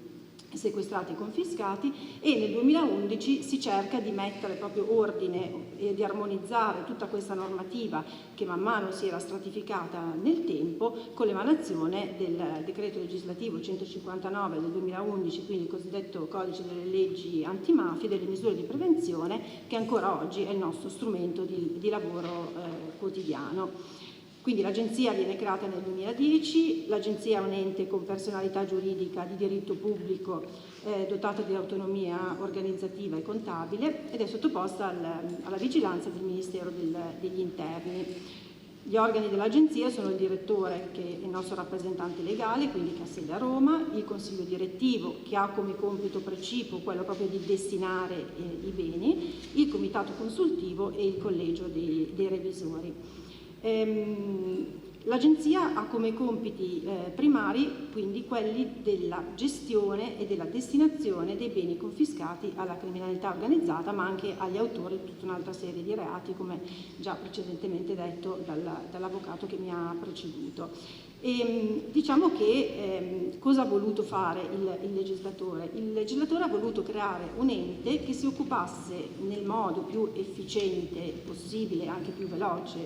possibile, della gestione e poi della destinazione di questi beni sottratti alle mafie. Ecco, diciamo che non si tratta, cioè una pluralità di beni sottratti alle mafie, come giustamente diceva l'onorevole Pretto prima, perché stiamo parlando di una pluralità di beni, stiamo parlando di beni immobili e quindi case, ville, terreni, ma anche di beni mobili e quindi gioielli, quadri, opere d'arte, risorse finanziarie naturalmente, automobili, quindi beni immobili registrati, yacht, ma anche animali. Noi abbiamo avuto una confisca di cavalli a Milano e questi sono stati poi destinati ad un'associazione che li utilizza per ricercare le persone scomparse con l'intervento della prefettura di Milano. Quindi veramente una pluralità di beni che vengono sottratti alle mafie. Il codice antimafia delinea precisamente quelli che sono i compiti dell'Agenzia. Abbiamo una prima fase che è la nostra attività lavorativa, che è quella giudiziaria, che va dal sequestro alla confisca definitiva, durante la quale la nostra amministrazione svolge un ruolo di supporto all'autorità giudiziaria nell'amministrazione dei beni, quindi siamo solo di supporto all'amministrazione giudiziaria. Poi abbiamo una fase cosiddetta amministrativa, che va dal provvedimento di confisca fino alla destinazione dei beni, e qui è proprio l'attività preponderante dell'Agenzia, quella che io dico meno anche edificante e anche più complessa, perché dobbiamo gestire tutta questa pluralità di beni che ci vengono assegnati. E cosa vuol dire gestire questi beni? Vuol dire banalmente pagare le spese condominiali, vuol dire manutenere questi beni perché molto spesso hanno più bisogno di manutenzione ordinaria e straordinaria, vuol dire operare gli sgomberi, perché molto spesso questi immobili sono occupati e quindi bisogna procedere con le ordinanze di sgombero e quindi svolgere tutte quelle funzioni che servono poi per preparare il bene e per poi arrivare proprio a quella che è il nostro obiettivo fondamentale, quello della destinazione. Nella fase poi successiva alla destinazione del bene, l'Agenzia mantiene comunque, unitamente ai nuclei di supporto costituiti presso le prefetture, un altro importante compito, che è quello del monitoraggio sul corretto utilizzo dei beni assegnati, a garanzia proprio della effettiva reintegrazione dei patrimoni che sono stati confiscati, che sono stati assegnati nel tessuto sociale e legale dei comuni stessi. Quindi l'azione dell'Agenzia è fondamentale con tutti questi attori però che entrano nel processo, quindi noi entriamo in contatto con diverse pubbliche amministrazioni e dunque è fondamentale perché si possa instaurare la reale percezione della presenza delle istituzioni proprio garanti della legalità sul territorio. Per questo a mio parere i beni confiscati hanno proprio un valore anche simbolico proprio nella garanzia della legalità all'interno dei territori, attraverso proprio la promozione e la valorizzazione di questi beni a beneficio dei cittadini a cui vengono praticamente restituiti. Ecco, diciamo che la fase della destinazione dei beni confiscati è il nostro obiettivo fondamentale e viene disciplinata compiutamente dal codice antimafia, che divide a seconda della tipologia, suddivide le nostre attività da compiere a seconda della tipologia di beni. Per quanto riguarda i beni immobili, questi possono essere mantenuti al patrimonio dello Stato per essere utilizzati per finalità di giustizia, ordine pubblico, protezione civile, oppure utilizzati da altre amministrazioni pubbliche per usi governativi e pubblici. In questo caso la manifestazione di volontà di acquisizione del bene avverrà da parte del demanio e l'utilizzo, quello più normale e naturale, è quello per esempio come abitazioni per le forze dell'ordine, oppure immobili che vengono utilizzati come caserme, oppure come strutture dei ministeri, quindi questo con manifestazioni da parte del demanio. Oppure possono essere trasferiti in via prioritaria al patrimonio indisponibile del comune dove l'immobile è sito, ovvero al patrimonio indisponibile della provincia, della città metropolitana o della regione, per quelle finalità che vi ha spiegato prima l'onorevole, finalità istituzionali, tipico caso la caserma della polizia locale, oppure il terreno che viene trasformato in un parco giochi, oppure per finalità sociali, e qui abbiamo le finalità più disparate, emergenza abitativa, oppure sedi di associazioni, tante altre destinazioni, oppure economiche. Ci sono dei casi in cui gli immobili effettivamente non possono avere un'altra destinazione se non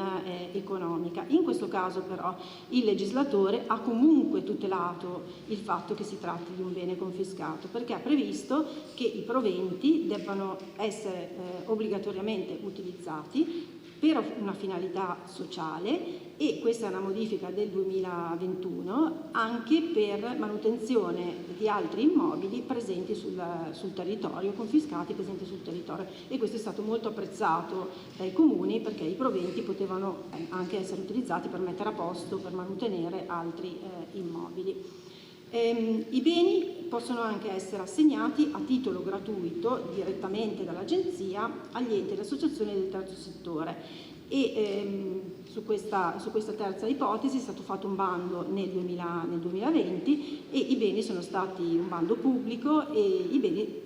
stiamo adesso firmando le convenzioni con gli enti del terzo settore, sono stati assegnati a varie associazioni sparse per l'Italia e verranno utilizzati per finalità sociali, e a breve avremo un altro bando anche sempre col terzo settore, per cui gli enti potranno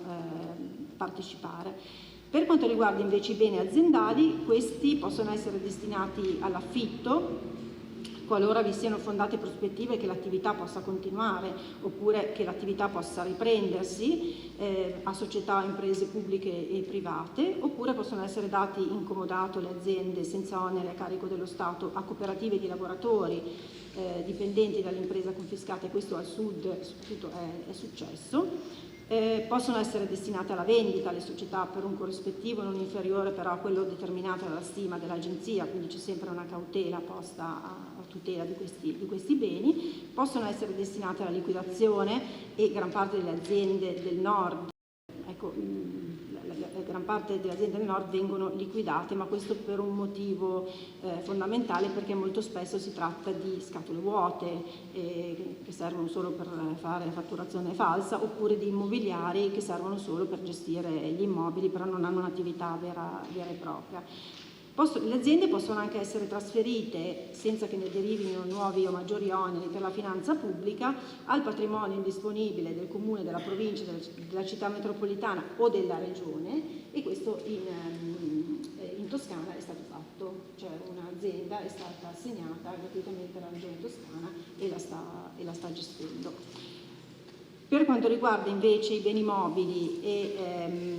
i titoli e le partecipazioni societarie, sono nella maggior parte dei casi destinati alla vendita e i relativi proventi vengono poi versati al FUG. Per determinate tipologie di beni mobili registrati, quindi autocarri, mezzi d'opera, carrelli elevatori, quindi mezzi pesanti, la legge stabilisce la preventiva destinazione ai vigili del fuoco, quindi questa è una vicenda stabilita precisamente dal codice antimafia. Per quanto riguarda i beni mobili anche iscritti in pubblici registri, possono essere utilizzati dall'Agenzia per attività istituzionali, quindi le nostre autovetture in uso all'Agenzia sono tutti beni confiscati, oppure destinati, come diceva sempre l'onorevole, agli altri organi dello Stato, agli enti territoriali o alle associazioni di volontariato che operano nel sociale. E questo vi dico che è presente sul sito dell'Agenzia una vetrina in cui troverete quotidianamente i mezzi che possono essere destinati, e quindi anche l'ente locale, anche il comune può fare richiesta, oltre che l'associazione, la Croce Rossa, la Misericordia, possono fare richiesta per avere questi mezzi che possono essere poi utilizzati.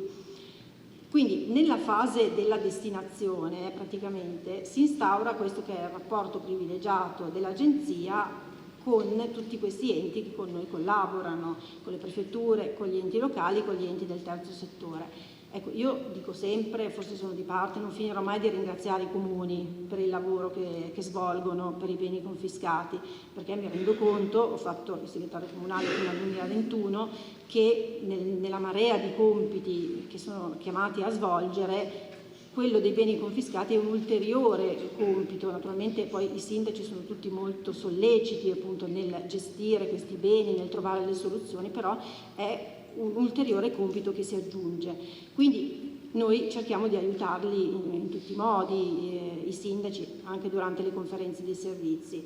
Ecco, è fondamentale conoscere la situazione sul proprio territorio. Devo dire che in Veneto tutti i sindaci conoscono la situazione sul loro territorio, abbiamo avuto un'interlocuzione quotidiana con i sindaci, quindi sicuramente qui in Veneto tutti i sindaci avranno le credenziali per accedere ad Openregio. Comunque chi non ha le credenziali può richiedere con una procedura informatica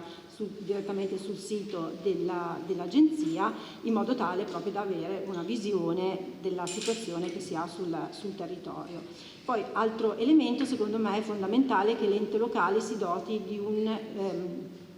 un regolamento comunale proprio specifico per i beni confiscati, perché in questo modo l'ente locale si dà quelle indicazioni sulle modalità di acquisizione del bene, sulla modalità di gestione degli stessi e soprattutto sulle finalità che poi intende dare al bene. E anche per questo ci sono numerosi modelli di regolamento sia nel Vademecum di cui parlava prima l'onorevole, sia sul nostro sito trovate anche dei modelli di regolamento già fatti da altri comuni. Quindi per riassumere praticamente come avviene la destinazione poi di questi beni che arrivano alla confisca definitiva. Si inizia con una manifestazione di interesse che può avvenire, come vi ho detto prima, o dall'Agenzia del Demanio per quanto riguarda gli enti statali, oppure direttamente dalla Regione, dalla Provincia, dal Comune, dalla Città metropolitana. Queste richieste di manifestazioni confluiscono in una conferenza di servizi che poi vi dirò di cosa si tratta. Durante questa conferenza vengono raccolti gli esiti istruttori di queste manifestazioni, vengono proposte al Consiglio direttivo dell'Agenzia che decide sull'assegnazione, perché può capitare che sul medesimo bene immobile ci siano più manifestazioni di interesse, cioè è possibile che ci sia il Comando Generale dei Carabinieri, il Comando Generale della Guardia di Finanza e magari il Comune. In questo caso il Consiglio direttivo decide su insindacabile giudizio, valutando appunto quelle che sono le proposte, decide a chi assegnare questo bene. La procedura si conclude con un decreto, con il decreto di destinazione del direttore dell'agenzia, con il quale il bene immobile entra nel patrimonio indisponibile del Comune. Il Comune lo potrà utilizzare con quelle finalità che abbiamo visto, non lo può vendere, ma questo perché è nel patrimonio indisponibile del Comune stesso. A partire dal 2021 la conferenza dei servizi è diventata la modalità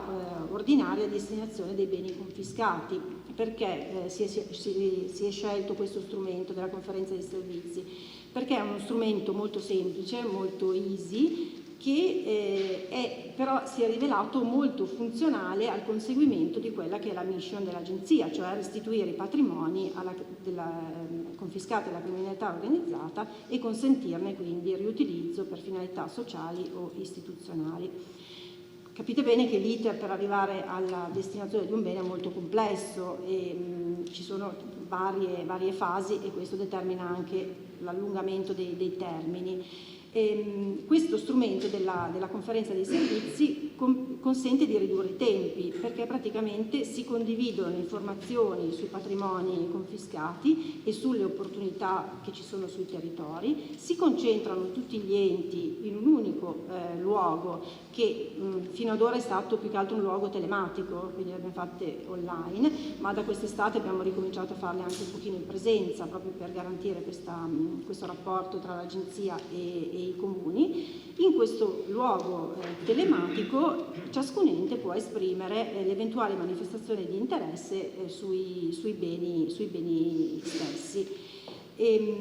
Ecco, per formalizzare poi la manifestazione di interesse per quanto riguarda gli enti locali è necessaria una delibera di giunta. Molto spesso gli enti, a noi basta la delibera di giunta, molto spesso poi gli enti giustamente vanno in consiglio comunale perché il patrimonio viene gestito proprio dal consiglio comunale. Ecco, diciamo che questo ciclo di conferenze che è iniziato nel 2021, poi ha proseguito nel 2022 e poi adesso abbiamo già fatto il primo ciclo nell'estate 2023, ha portato a ottimi risultati, ma non solo, ha consentito a noi di comprendere anche quelli che erano le difficoltà e i problemi dei comuni nei confronti di questi beni, che sono praticamente di due tipi. Noi abbiamo rilevato quelli più importanti: problemi finanziari, cioè mancanza di risorse per riutilizzare o comunque mantenere questi beni, e poi problemi anche legati agli eventuali abusi presenti sui beni stessi, perché pur essendo al nord Italia comunque tantissimi di questi beni hanno problemi di abusi. E comunque il codice antimafia per quanto riguarda gli abusi prevede due norme specifiche che danno, quindi il legislatore ci aiuta anche in questo, che danno la possibilità di sanare senza oneri gli eventuali abusi edilizi che si dovessero riscontrare, e consente anche di modificare la destinazione e l'uso di questi beni attraverso procedimenti semplificati, cioè con una richiesta che parte direttamente dall'agenzia durante la conferenza dei servizi. Per quanto riguarda invece il primo problema, cioè quello del problema finanziario, è un problema che noi sentiamo molto rilevante da parte degli enti locali. Quindi quello che ha cercato di fare l'agenzia è di condividere con i nostri partner, quindi essenzialmente con i comuni, quelle che secondo noi sono le disponibilità di risorse finanziarie per questi beni. Perché quello che noi abbiamo rilevato è che molto spesso le risorse finanziarie ci sono, ma i comuni non hanno il tempo probabilmente neppure di capire quali siano queste risorse finanziarie. Per esempio, per quanto riguarda il PNRR, dicevo prima che iniziasse il convegno, che per la misura diretta dei beni confiscati il Nord non ha avuto finanziamenti, perché i finanziamenti sono stati previsti da Roma in giù. Però sono stati previsti finanziamenti per altre misure sempre del PNRR, quindi molti comuni hanno potuto chiedere risorse per il sociale e quindi utilizzare poi queste risorse per i beni confiscati. In Piemonte per esempio un consorzio lo ha chiesto per utilizzare dei beni confiscati sul proprio territorio, alcuni comuni della Lombardia lo hanno fatto anche per riorganizzare determinati beni che avevano sul territorio. E poi c'è anche tutto il discorso del bando coesione 2021-2027 che è ancora in essere, e anche qui ci sono previste delle misure proprio per i beni confiscati. E poi naturalmente c'è il discorso della regione Veneto, che io dicevo prima ha una legge molto ben fatta a mio parere del 2012, e secondo me manca solo il passaggio del finanziamento, se lo vorranno, se potranno farlo. Sicuramente questo aiuterà in modo notevole il lavoro degli enti locali del Veneto stesso. Sì, ecco, poi sempre nell'ottica dell'aiuto che noi vogliamo dare, della collaborazione che noi vogliamo dare agli enti territoriali, è stata creata una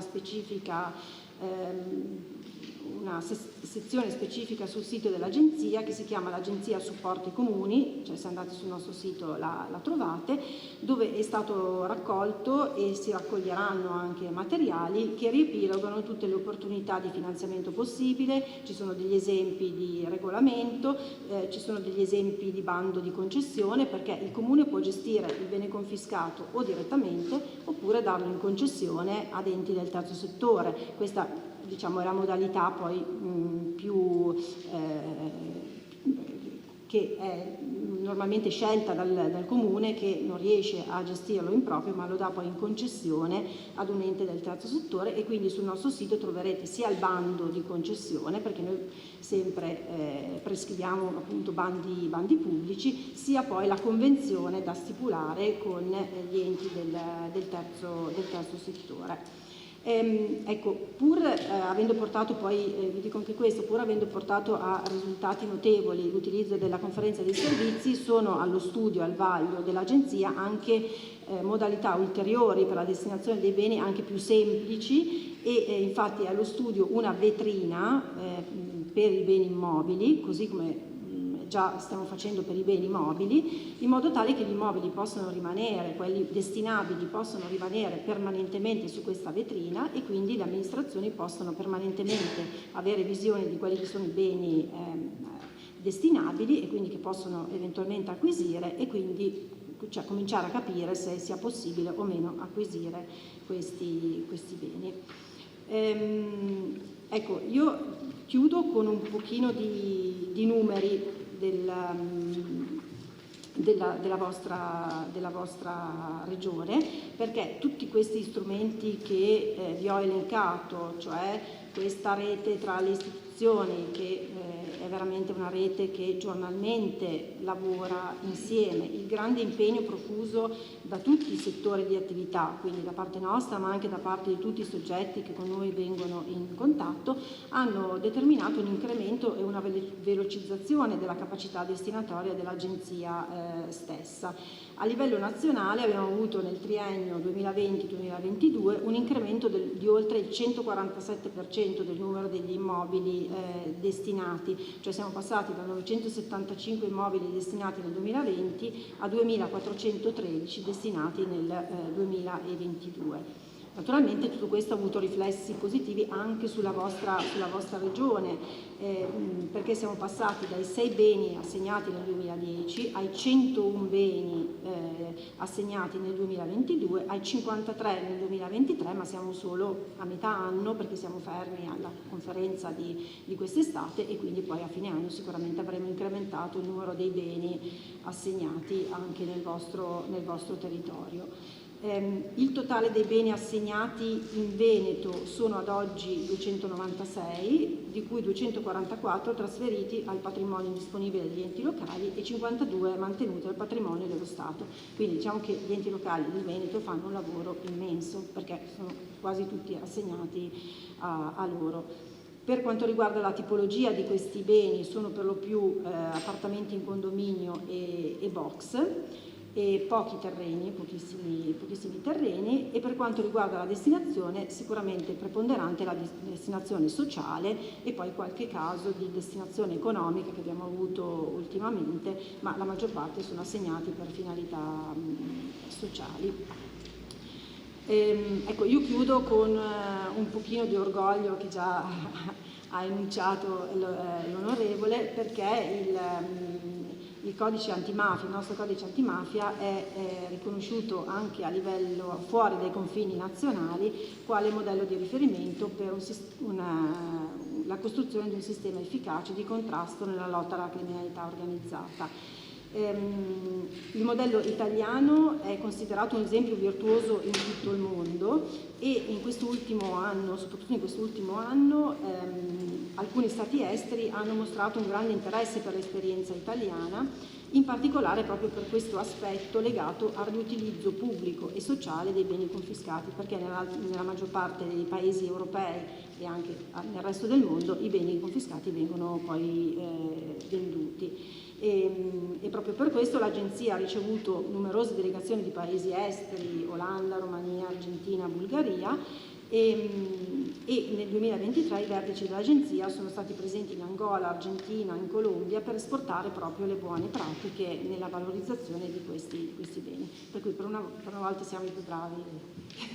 a livello europeo e nel mondo. Adesso io lascio la parola al commissario di polizia, il dottor Bellasio, perché il dottor Bellasio vi racconta quello che è il sistema Lombardia. Non perché ci si voglia vantare di questo sistema, ma perché è un sistema che funziona. Poi anche l'assessore è stato a Napoli e quindi lì è anche stato molto, molto apprezzato, e noi riteniamo che anche qui ci siano gli estremi proprio per poterlo tranquillamente applicare. Grazie.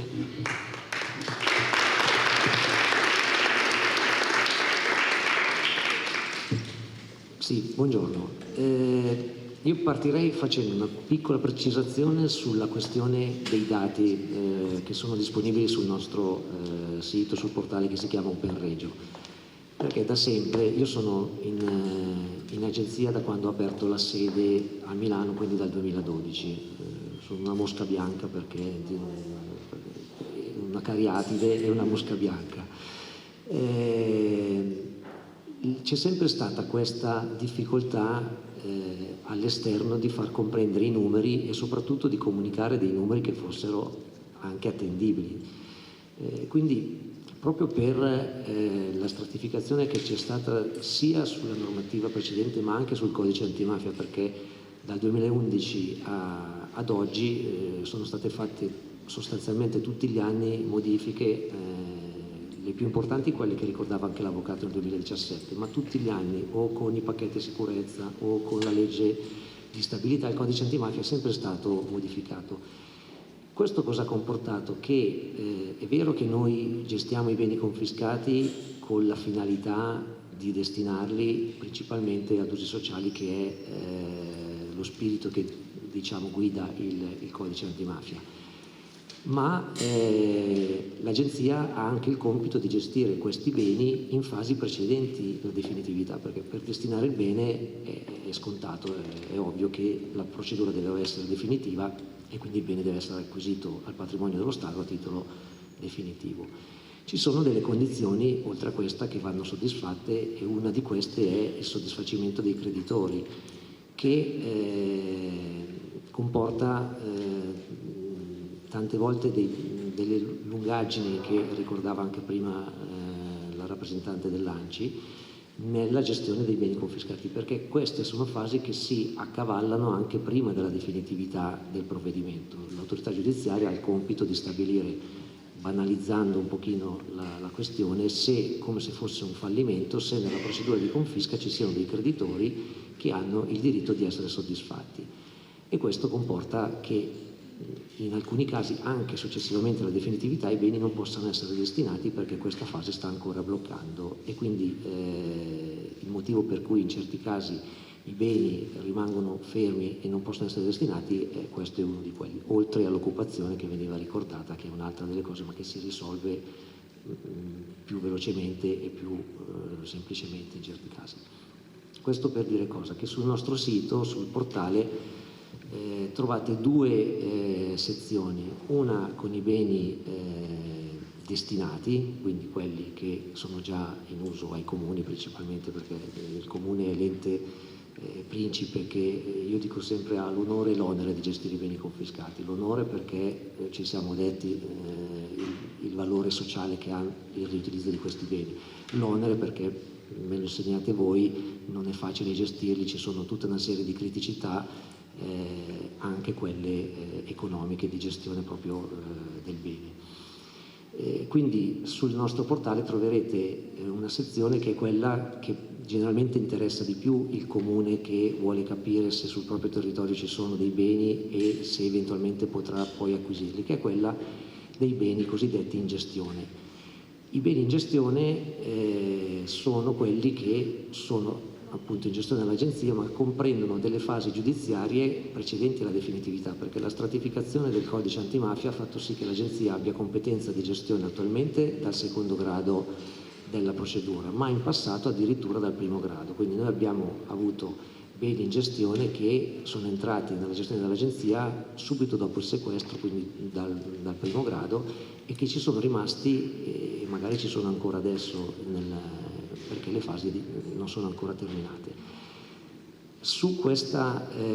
parte del sito dell'agenzia trovate i dati in maniera poco comprensibile da un punto di vista dell'amministratore, del sindaco che vuole sapere qual è il bene che ho sul mio territorio che potenzialmente potrebbe diventare un'opportunità,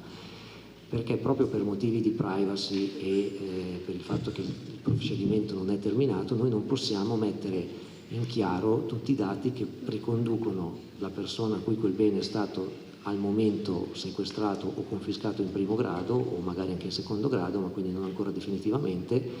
e appunto la localizzazione del bene, perché potenzialmente potrebbe essere restituito e quindi non possiamo far sì che questa persona venga messa all'agonia. L'agenzia è stata anche condannata dal garante della privacy perché aveva pubblicato alcuni dati in maniera esplicita. Quindi questo per dire cosa? Che il cosiddetto sistema Lombardia, che emerge anche dall'ultima relazione della Corte dei Conti, è nato, diciamo così, in Lombardia non tanto perché in Lombardia siano più bravi o abbiano più capacità, ma intanto la Lombardia nel 2012 aveva già migliaia di beni confiscati sul territorio, mentre invece per esempio nel 2012, quando io sono entrato in agenzia, in Veneto probabilmente c'erano soltanto quelli di maniero degli anni 90 e le confische nuove, tra virgolette, stavano cominciando ad emergere, quindi era una situazione che è emersa e successivamente e in questo momento appunto la stiamo affrontando. Quindi in Lombardia, anche per la vicinanza, la prossimità della sede dell'agenzia con gli uffici della regione, con tutte le strutture anche della regione, da subito c'è stata la necessità di mettere a fattor comune le esperienze, ma soprattutto i dati, perché alla fine quello che era difficile da interpretare per gli altri enti erano proprio questi dati che non erano molto espliciti sui nostri sistemi. Quindi partendo dal fatto che, e qui viene per la regione Veneto il nodo dolente, la Lombardia già dal 2009 mette a disposizione dei comuni dei fondi per il ripristino dei beni confiscati,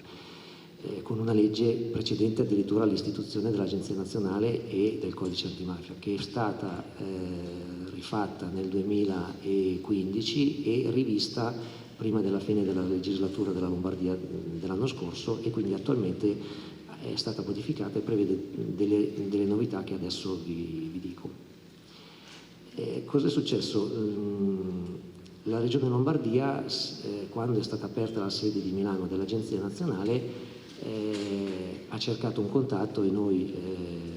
ovviamente un contatto vicendevole, per risolvere alcune situazioni. In particolare loro avevano,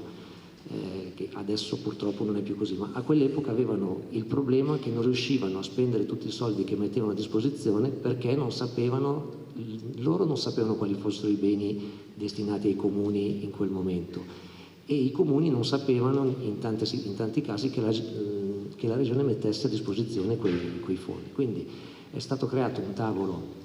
tecnico, un tavolo di lavoro a cui partecipavamo noi dell'Agenzia, i rappresentanti della Regione e all'epoca quelli dell'ALER, perché in quella formulazione delle linee guida della Regione i fondi erano gestiti attraverso le ALER di competenza, le ALER provinciali. Poi le modifiche successive hanno comportato che attualmente è cambiata proprio la struttura del finanziamento della Regione. Quindi è nato questo tavolo tecnico per individuare intanto quali fossero i beni effettivamente destinabili, perché magari il comune che vede sul portale dell'Agenzia che, adesso invento, a Vicenza c'è un bene in una tal via, senza magari essersi preventivamente informata presso l'Agenzia o attualmente presso l'ANCI o la Regione, magari si impegnava già a fare dei progetti, a capire cosa poter fare su quel bene, senza sapere che magari quel bene, proprio perché c'era una verifica dei crediti che ne impediva la destinazione, di fatto non era destinabile e potenzialmente potrebbe non diventarlo mai, perché se quel bene per la verifica dei crediti dovesse essere venduto, ovviamente non potrà mai diventare destinabile. Quindi era anche, se vogliamo, uno spreco di energie da parte delle istituzioni che poi magari pensavano di poter utilizzare quel bene. Quindi la nascita, diciamo, del sistema, del cosiddetto sistema Lombardia, è proprio per una condivisione dei dati principalmente, e poi di strategie. Quella che è diventata attualmente è una condivisione proprio di una strategia sul riutilizzo dei beni confiscati e sul finanziamento dei comuni. Quindi successivamente l'idea che è nata a questo tavolo è stata quella di condividere, perché la Regione Lombardia aveva l'esperienza dell'Expo del 2015 e aveva una piattaforma informatica della Regione dove erano presenti tutte le informazioni che le persone che andavano nel luogo dell'Expo potevano acquisire per come arrivare, dove soggiornare, dove mangiare e quant'altro. Quindi avevano una grossa banca dati che in parte era già disponibile anche ai comuni per delle altre attività che i comuni svolgono nella loro attività istituzionale, quindi uno strumento che era già conosciuto ai comuni. L'idea che è nata è stata quella di inserire su questo portale il cosiddetto viewer beni confiscati, quindi uno strumento dove inizialmente aperto solo ai comuni, poi adesso si sta aprendo anche alle prefetture per quanto riguarda il monitoraggio, ma quindi uno strumento che desse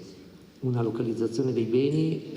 una geolocalizzazione dei beni e delle informazioni in più. In particolare quello che si sta cercando di fare è condividere il maggior numero possibile di informazioni sui beni in gestione, non tanto su quelli destinati quanto su quelli in gestione, proprio per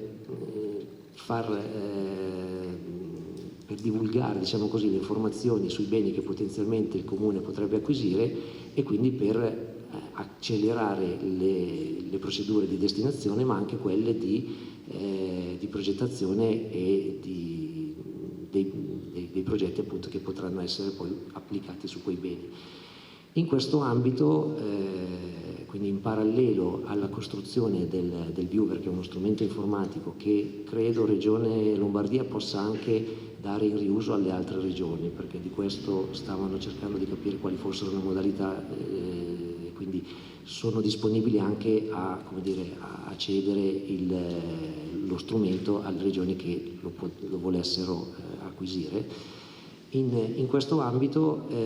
successivamente è entrata anche ANCI come figura di rilievo seduta a questo tavolo, in particolare per quanto riguarda la formazione sia degli enti territoriali, quindi principalmente dei comuni, ma anche degli enti di terzo settore. Quindi ANCI, su impulso della Regione, ha costruito un percorso di formazione, chiamiamolo un corso di formazione, al quale partecipa anche l'Agenzia per la propria parte di competenza, che proprio spiega tutte le sfaccettature della normativa e quindi quali sono i percorsi che fa il bene confiscato per arrivare a destinazione e quali sono le attività che devono essere messe in campo dai comuni e dagli enti territoriali. In questo ambito, in questo corso hanno anche progettato degli strumenti che vanno a vantaggio dei comuni proprio nel momento in cui affrontano la problematica della gestione del bene confiscato. Quindi sia con lo strumento che è stato ricordato prima dei regolamenti, che in Lombardia era presente in pochissimi comuni, mentre invece adesso molti comuni, anche in assenza magari di beni confiscati presenti sul territorio, hanno comunque votato il regolamento, che è uno strumento che potrebbe essere utilizzato, ma non necessariamente su beni già presenti, e hanno anche sviluppato degli studi di fattibilità, perché ci si è resi conto che spesso, o comunque in certe situazioni, magari il comune o l'ente territoriale, lanciando il cuore oltre l'ostacolo, acquisiva dei beni senza però conoscere quali fossero sia le potenzialità ma anche le criticità. Quindi questo lavoro di ANCI e di Regione Lombardia e dell'Agenzia in questo caso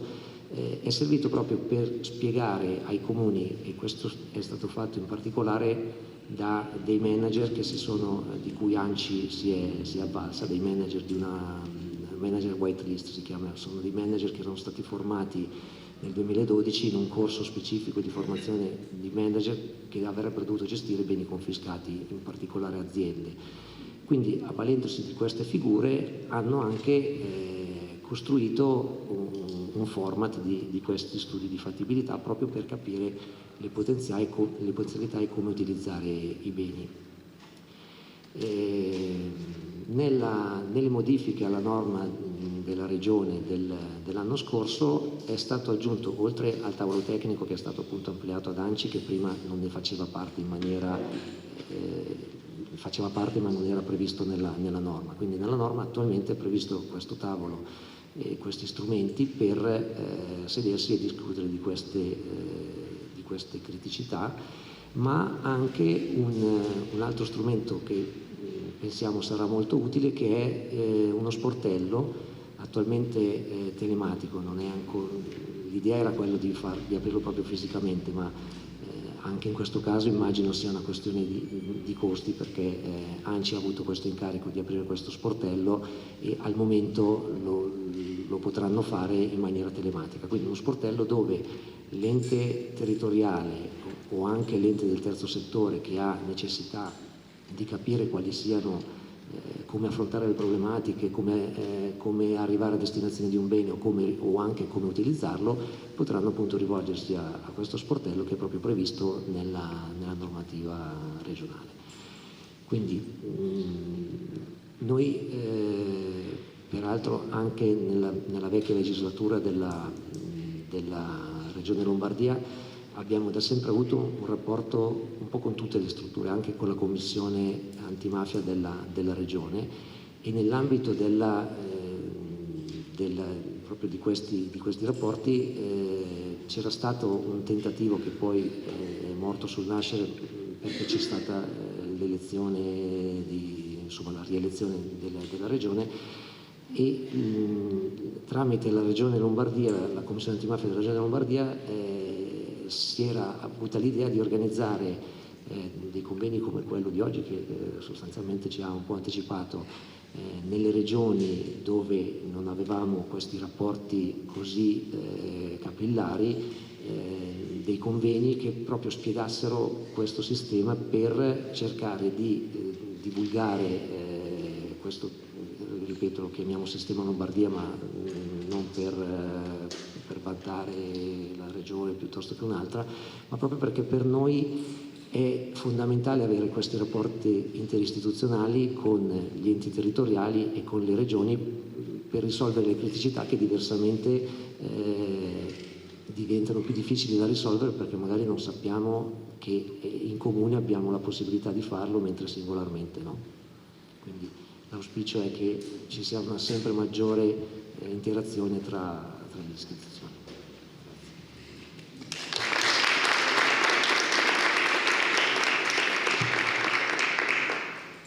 Bene, grazie. Io ho preso nota e gli spunti sono stati molto interessanti. Parto quindi a ringraziare il dottor Bellasio,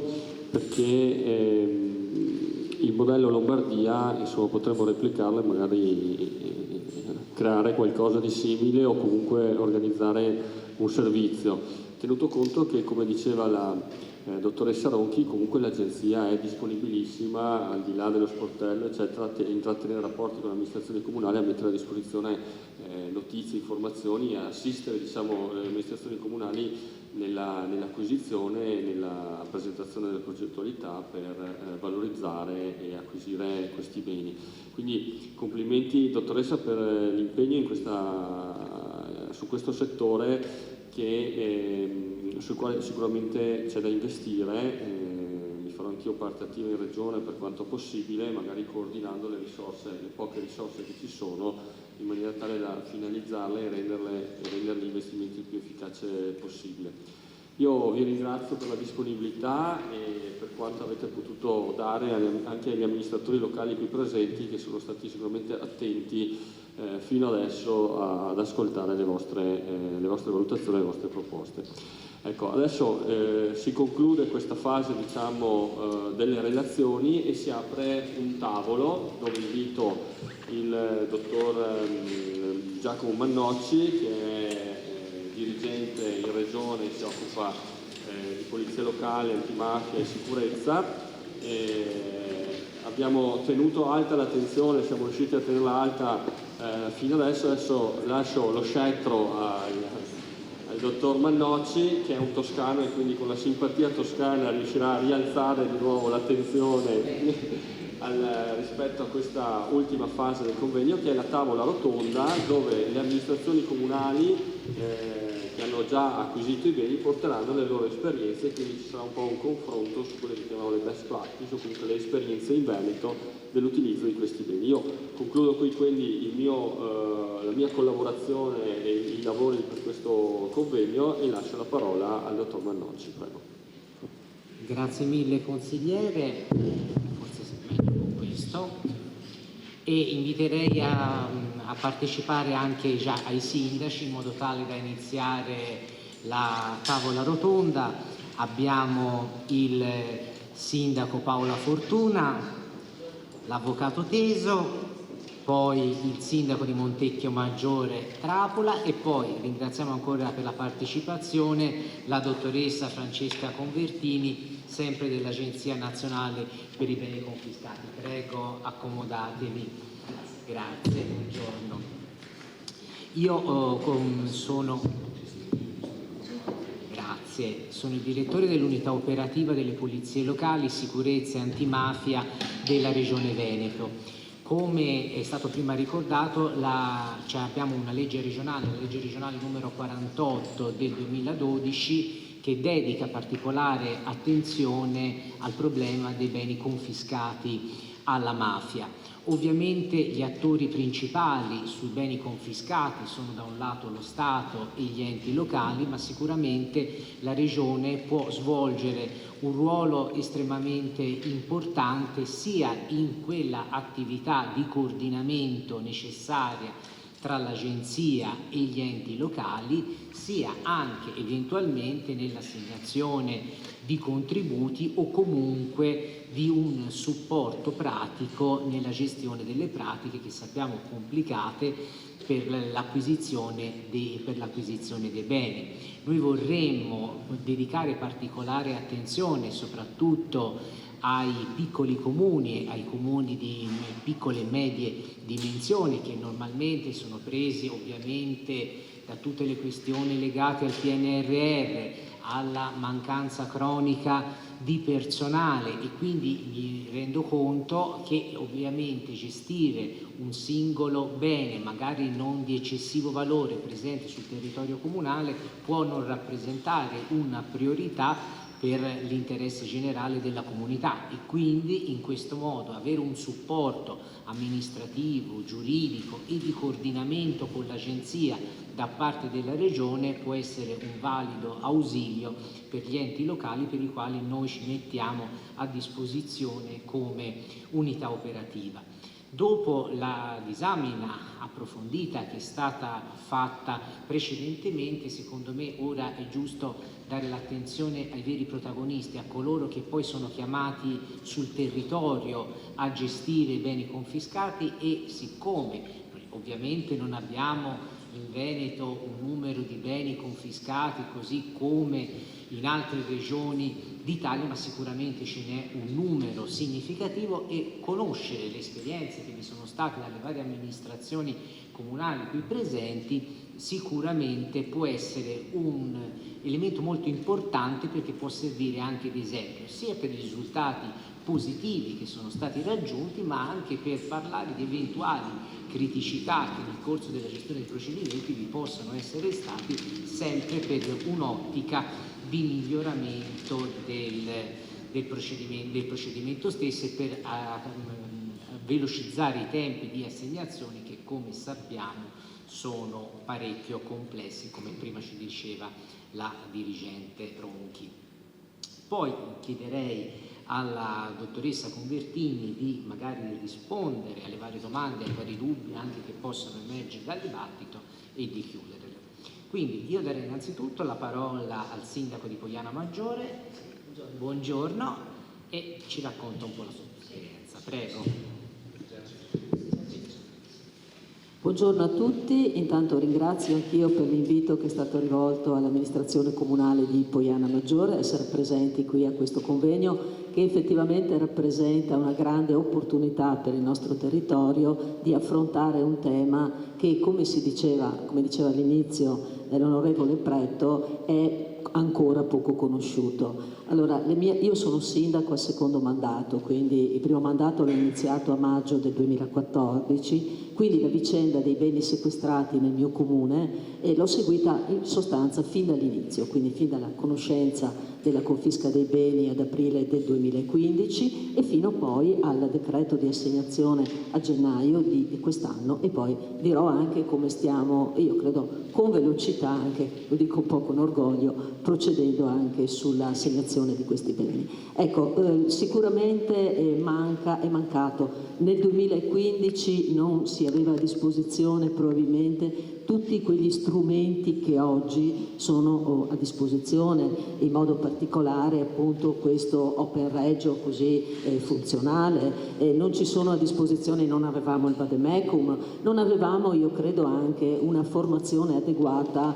noi come amministratori locali. Per cui io, per dire, ho scoperto dell'esistenza di questi beni sul mio territorio comunale dall'articolo pubblicato ad aprile del 2015 dal Giornale di Vicenza. Tra l'altro noi abbiamo anche all'interno di tutti i beni oggetto di quella confisca, e noi avevamo il numero, credo, dopo Montecchio, il numero più rilevante. E per cui l'articolo del Giornale di Vicenza, anzi mi ha telefonato un consigliere dicendomi: ma hai visto il Giornale di Vicenza stamattina? Guarda che stanno parlando di noi. E io dico: no, non l'ho visto. Dopodiché mi ritrovo la notizia che ci sono 24 unità immobiliari sequestrate, e si parla di sequestro, criminalità organizzata. Quindi pensate un po' allo scompiglio che è capitato, anche perché 24 unità, dico, ma no, sono 24 case, ma dove sono tutte queste 24 case? Noi siamo un piccolo comune a sud della provincia di Vicenza di 4.250 abitanti, quindi chiaramente non riuscivo neanche a capire dove potessero essere tutte queste unità. Non capivo proprio la provenienza, quindi è stata veramente una grossa sorpresa per noi. Immaginate quella giornata, il numero di telefonate che ho cominciato a ricevere, a parte che io il primo pensiero sinceramente che ho fatto è stato: ma ci è sfuggito qualcosa, adesso chiamo l'ufficio segreteria, ci sarà stata una mail che mi ha comunicato, che mi ha detto qualcosa, perché pensavo che l'amministratore comunale fosse destinatario di questa importante comunicazione, anche perché riguardava la criminalità. E quindi ho chiamato subito l'ufficio segreteria dicendo: controllate il protocollo, ci deve essere sfuggito qualcosa, deve esserci qualcosa agli atti. In realtà effettivamente noi non avevamo nessun tipo di comunicazione da questo punto di vista, per cui abbiamo cercato di recuperare così alla bene meglio delle informazioni, e io devo dire che le prime che mi sono arrivate sono state dall'amministratrice del condominio, perché poi non sapevo neanche bene dove erano questi locali di cui si parlava, e sono a 50 metri dal comune, sono in centro a Poiana, per cui l'amministratrice mi dice: guarda che fanno parte del nostro condominio, perché in realtà le 24 unità erano rappresentate da 8 appartamenti, un negozio e poi garage e piccole cantinette connesse agli appartamenti. Quindi questa era un po' la situazione che avevamo. C'è stato di grande aiuto in quel momento anche il prefetto di Vicenza, a cui ci siamo rivolti, e ha cominciato a darci i primi input su come ovviamente muoverci. Eravamo nel 2015-2016, la confisca definitiva poi è avvenuta nel 2017, quindi è avvenuta anche successivamente. Da lì abbiamo iniziato una serie di contatti, anche perché il prefetto la prima cosa che ci disse è: chiamate subito l'agenzia a Milano. E infatti noi abbiamo cominciato a chiamare la sede di Milano, e poi dice: sindaco, cominci a scrivere, cominci a mandare le manifestazioni di interesse. Quindi noi abbiamo cominciato ancora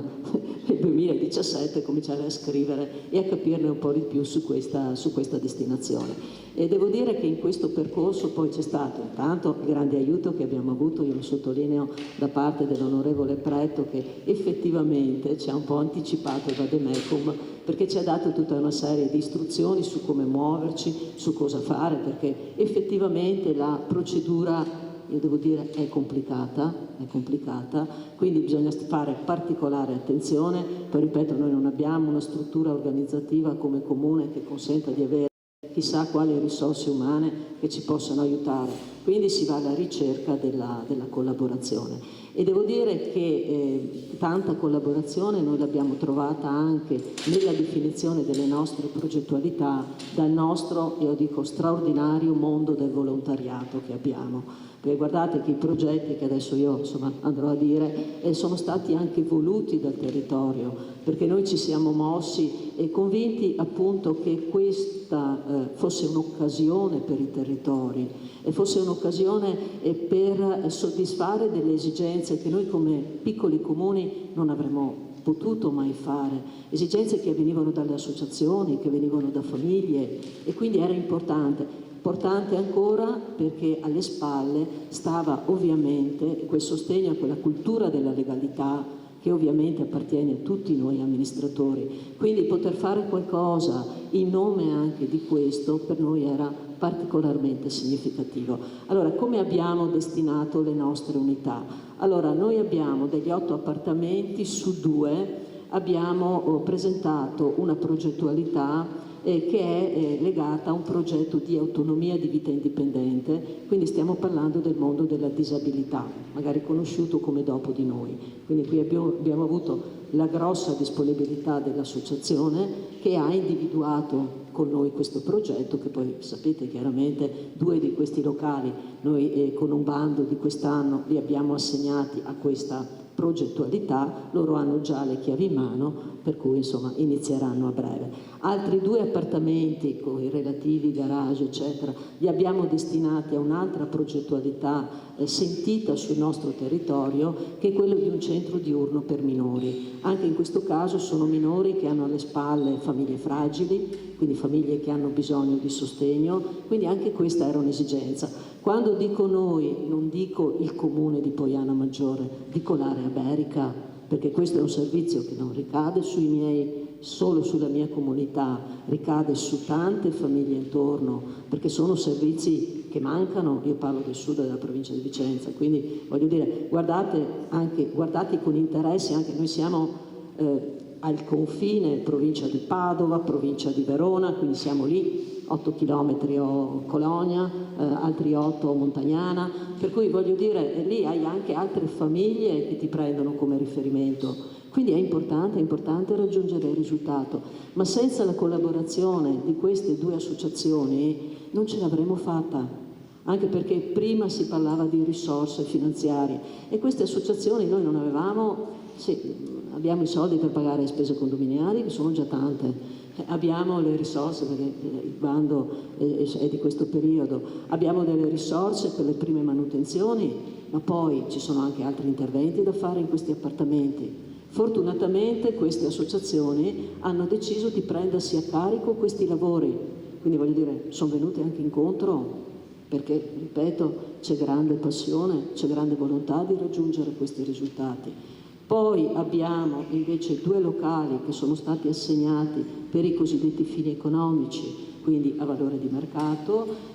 anche qui i beni, poi le risorse, i canoni saranno destinati a finalità sociali e abbiamo sempre locato un garage e stiamo per chiudere adesso un altro paio di bandi, uno sul negozio e uno su un altro garage, sempre anche qui per fini economici. Qui devo dire che il ritardo è stato un po' nostro perché eravamo partiti con una destinazione, poi ci siamo accorti nel corso dei mesi che non funzionava e quindi abbiamo chiesto all'agenzia il cambio, quindi siamo arrivati. E poi devo dire c'è un'altra grossa progettualità sulla quale stiamo lavorando, che sono 2 appartamenti che dovremmo andare a gestire insieme con l'Ater. Ecco, qui io non so se è presente il presidente Scomazzon dell'Ater di Vicenza, anche all'Ater, questo per quella sinergia di cui si parlava all'inizio. Se si vuole raggiungere un risultato le forze in campo devono essere tante. Io credo che le amministrazioni comunali da sole non riuscirebbero a farle per tanti motivi. Io qui veramente con il presidente Scomazzon ho trovato una persona di grande disponibilità, con il quale stiamo concordando quella che è la convenzione da porre in essere, quindi parleremo ovviamente di appartamenti, un paio messi a disposizione, ma con una particolare attenzione verso determinate situazioni. Quindi devo dire un grazie anche all'Ater di Vicenza e al presidente Scomazzon. Quindi noi stiamo un po' chiudendo il cerchio, ecco, sono stati anni anche, guardate, particolarmente anche difficili, criticità ce ne sono state, ripeto, oltre alla mancanza di informazioni, le risorse,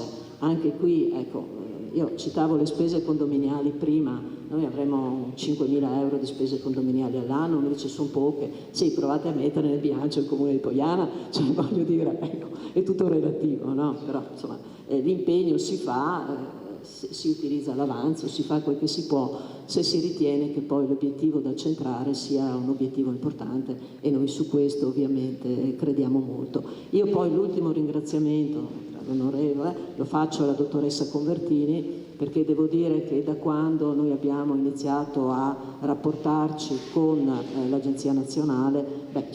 le cose sono andate avanti molto più velocemente, per cui ecco, la sinergia tra istituzioni c'è, bisognerà potenziare questi canali di informazione. E poi ultimo punto, e qua la Regione Veneto ci deve essere sempre di aiuto, le risorse finanziarie, ecco, quelle bisogna un po' metterle a parte anche per queste progettualità. Sappiamo che la Regione Lombardia, diceva prima il dottore, ha lavorato bene, sta lavorando bene, per cui noi siamo fiduciosi che anche la nostra Regione le buone pratiche vada a recuperarle. Ecco, io chiuderei qui il mio intervento e ringrazio per l'opportunità soprattutto. Grazie Sindaco, darei la parola allora al Sindaco di San Donato di Piave. Grazie infinite a tutti. A differenza della collega sindaca di Poiana, io sono arrivato molto presto perché sono sindaco da meno di 6 mesi e la città di San Donato invece è una città abbastanza grande, perché noi abbiamo 42.000 abitanti, però insomma come la sindaca anch'io ho avuto conoscenza nella mia vita precedente, quando riuscivo a fare l'avvocato, perché adesso mi sono reso conto che quando uno fa il sindaco 24 ore al giorno. Ero venuto a conoscenza che c'era un appartamento confiscato, perché anche a me ha chiamato l'amministratore di condominio perché c'erano delle spese insolite. Poi sono andato al segretario comunale, che oggi è il mio segretario generale, insomma ci siamo conosciuti in quel frangente lì, insomma ho toccato con mano questa realtà che prima non sapevo neppure esistesse. Noi abbiamo 5 appartamenti, un ufficio e poi gli accessori, garage e posti auto. ad agosto, sono stato eletto a maggio, i primi mesi sono stati un po' un pugno da quasi il KO quando sono entrato in municipio, prima non facevo politica quindi per me è stato tutto nuovo. Ad agosto sono riuscito a prendere in mano questo fascicolo, insomma, quindi ce ne stiamo occupando da poco. Una questione che abbiamo sollevato, insomma, stiamo dialogando con l'autorità, è quasi una questione di diritto privato, cioè un paio di questi, l'ufficio e uno degli appartamenti, anche uno di quelli più belli, sono stati gravemente danneggiati dai precedenti proprietari. Abbiamo chiesto se potesse essere possibile darli in locazione e quindi avere la finalità economica, scomputando, come si fa spesso, no, in diritto privato, dal canone i costi necessari per la manutenzione, cioè facendo un bando e dicendo a chi è interessato mettitelo a posto, stai senza pagarci l'affitto per 4, 5, 6 anni, faremo un contratto lungo in modo da non doverci caricare, abbiamo una stima di 50.000 euro su 2 immobili di manutenzioni, quindi per noi sarebbe pesante doverli affrontare. Se questa è una strada percorribile, i due che forse sono i due più interessanti potremmo sistemarli in questo modo. Su altri appartamenti noi associazioni ne abbiamo tante, quindi ho la fila di richieste. Ho avuto un interesse particolare perché abbiamo caserma della Guardia di Finanza, dei Carabinieri e della Polizia Stradale. Tutte e tre ci hanno chiesto la possibilità di alloggiare, dare alloggio magari al comandante e poter liberare posti in caserma. Questo è un utilizzo importante, perché per esempio la caserma della Guardia di Finanza a San Donà potrebbe avere altri 6 agenti che in realtà non ci possono stare perché abbiamo spiegato, se sono di prima nomina devono alloggiare all'interno della caserma. E quindi se liberiamo spazio spostando gli ufficiali magari al di fuori, potremo avere degli agenti in più che non sono mai abbastanza, quindi avere un sostegno sul territorio. Ci stiamo, insomma, le idee ci sono, insomma, io ringrazio anche della possibilità che mi è stata data oggi anche di conoscere di persona quella che per noi è l'autorità. È bello anche poter avere una persona con cui magari domani poterci confrontare e cercare di trovare la soluzione anche più elastica, più veloce per poterli utilizzare. Da quello che ho visto io dai documenti è stata abbastanza veloce l'assegnazione, perché nel 2021 il sindaco, il mio predecessore, aveva fatto la richiesta e già entro pochi mesi l'immobile è stato assegnato. Poi c'è stato uno stallo nel 2022, nel 2023 abbiamo votato, giustamente loro hanno aspettato che decidessimo noi. Sì. Ce n'è uno ancora pendente, in Cassazione, so che stiamo aspettando. Sì. Comunque insomma è sicuramente una grande opportunità e speriamo di riuscirlo a mettere presto a servizio della collettività. Grazie ancora. Grazie Sindaco.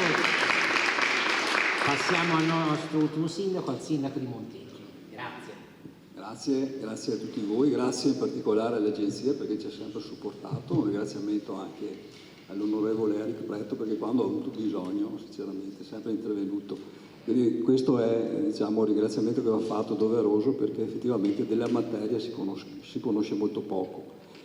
E anche noi siamo venuti a conoscenza solo attraverso i giornali nel 2015, è un po' la storia che ha raccontato prima il precedente sindaco. E quindi anche noi abbiamo preso paura perché non sapevamo che ci fossero infiltrazioni mafiose nel nostro territorio e quindi quello ci ha veramente allertato da un punto di vista proprio di preoccupazione, perché sapere che ci sono delle attività, cioè toccare con mano che ci sono delle attività mafiose, quindi qualcuno che opera nel territorio in questo modo ci ha reso particolarmente preoccupati. Ma dopo questo, insomma, noi abbiamo cominciato a chiedere, a capire come dovevano essere fatte queste procedure per poter avere la destinazione dei beni e ci è arrivata una comunicazione, noi è arrivata la comunicazione nel 2020 che c'erano questi beni. I beni sono 11 appartamenti, sono mini appartamenti con i relativi box, quindi sono beni molto importanti che noi ne faremo un uso insomma, molto utile. Insomma. E quindi dico che forse sono arrivate anche tante richieste da parte del Comune di Monteggio Maggiore negli anni, perché dopo abbiamo fatto una richiesta di avere questi appartamenti nel 2020, l'abbiamo fatta nel 2021 e nel 2022. C'era il problema che questi appartamenti però dovevano soddisfare quello che era stato detto anche prima,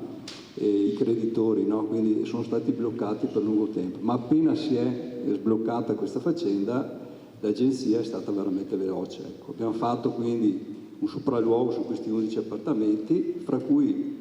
c'eravamo noi come comune, ma c'erano anche le forze dell'ordine che erano interessate agli appartamenti stessi, perché come è stato ben detto non sono destinati solo ai comuni ma anche ad altri enti sempre pubblici.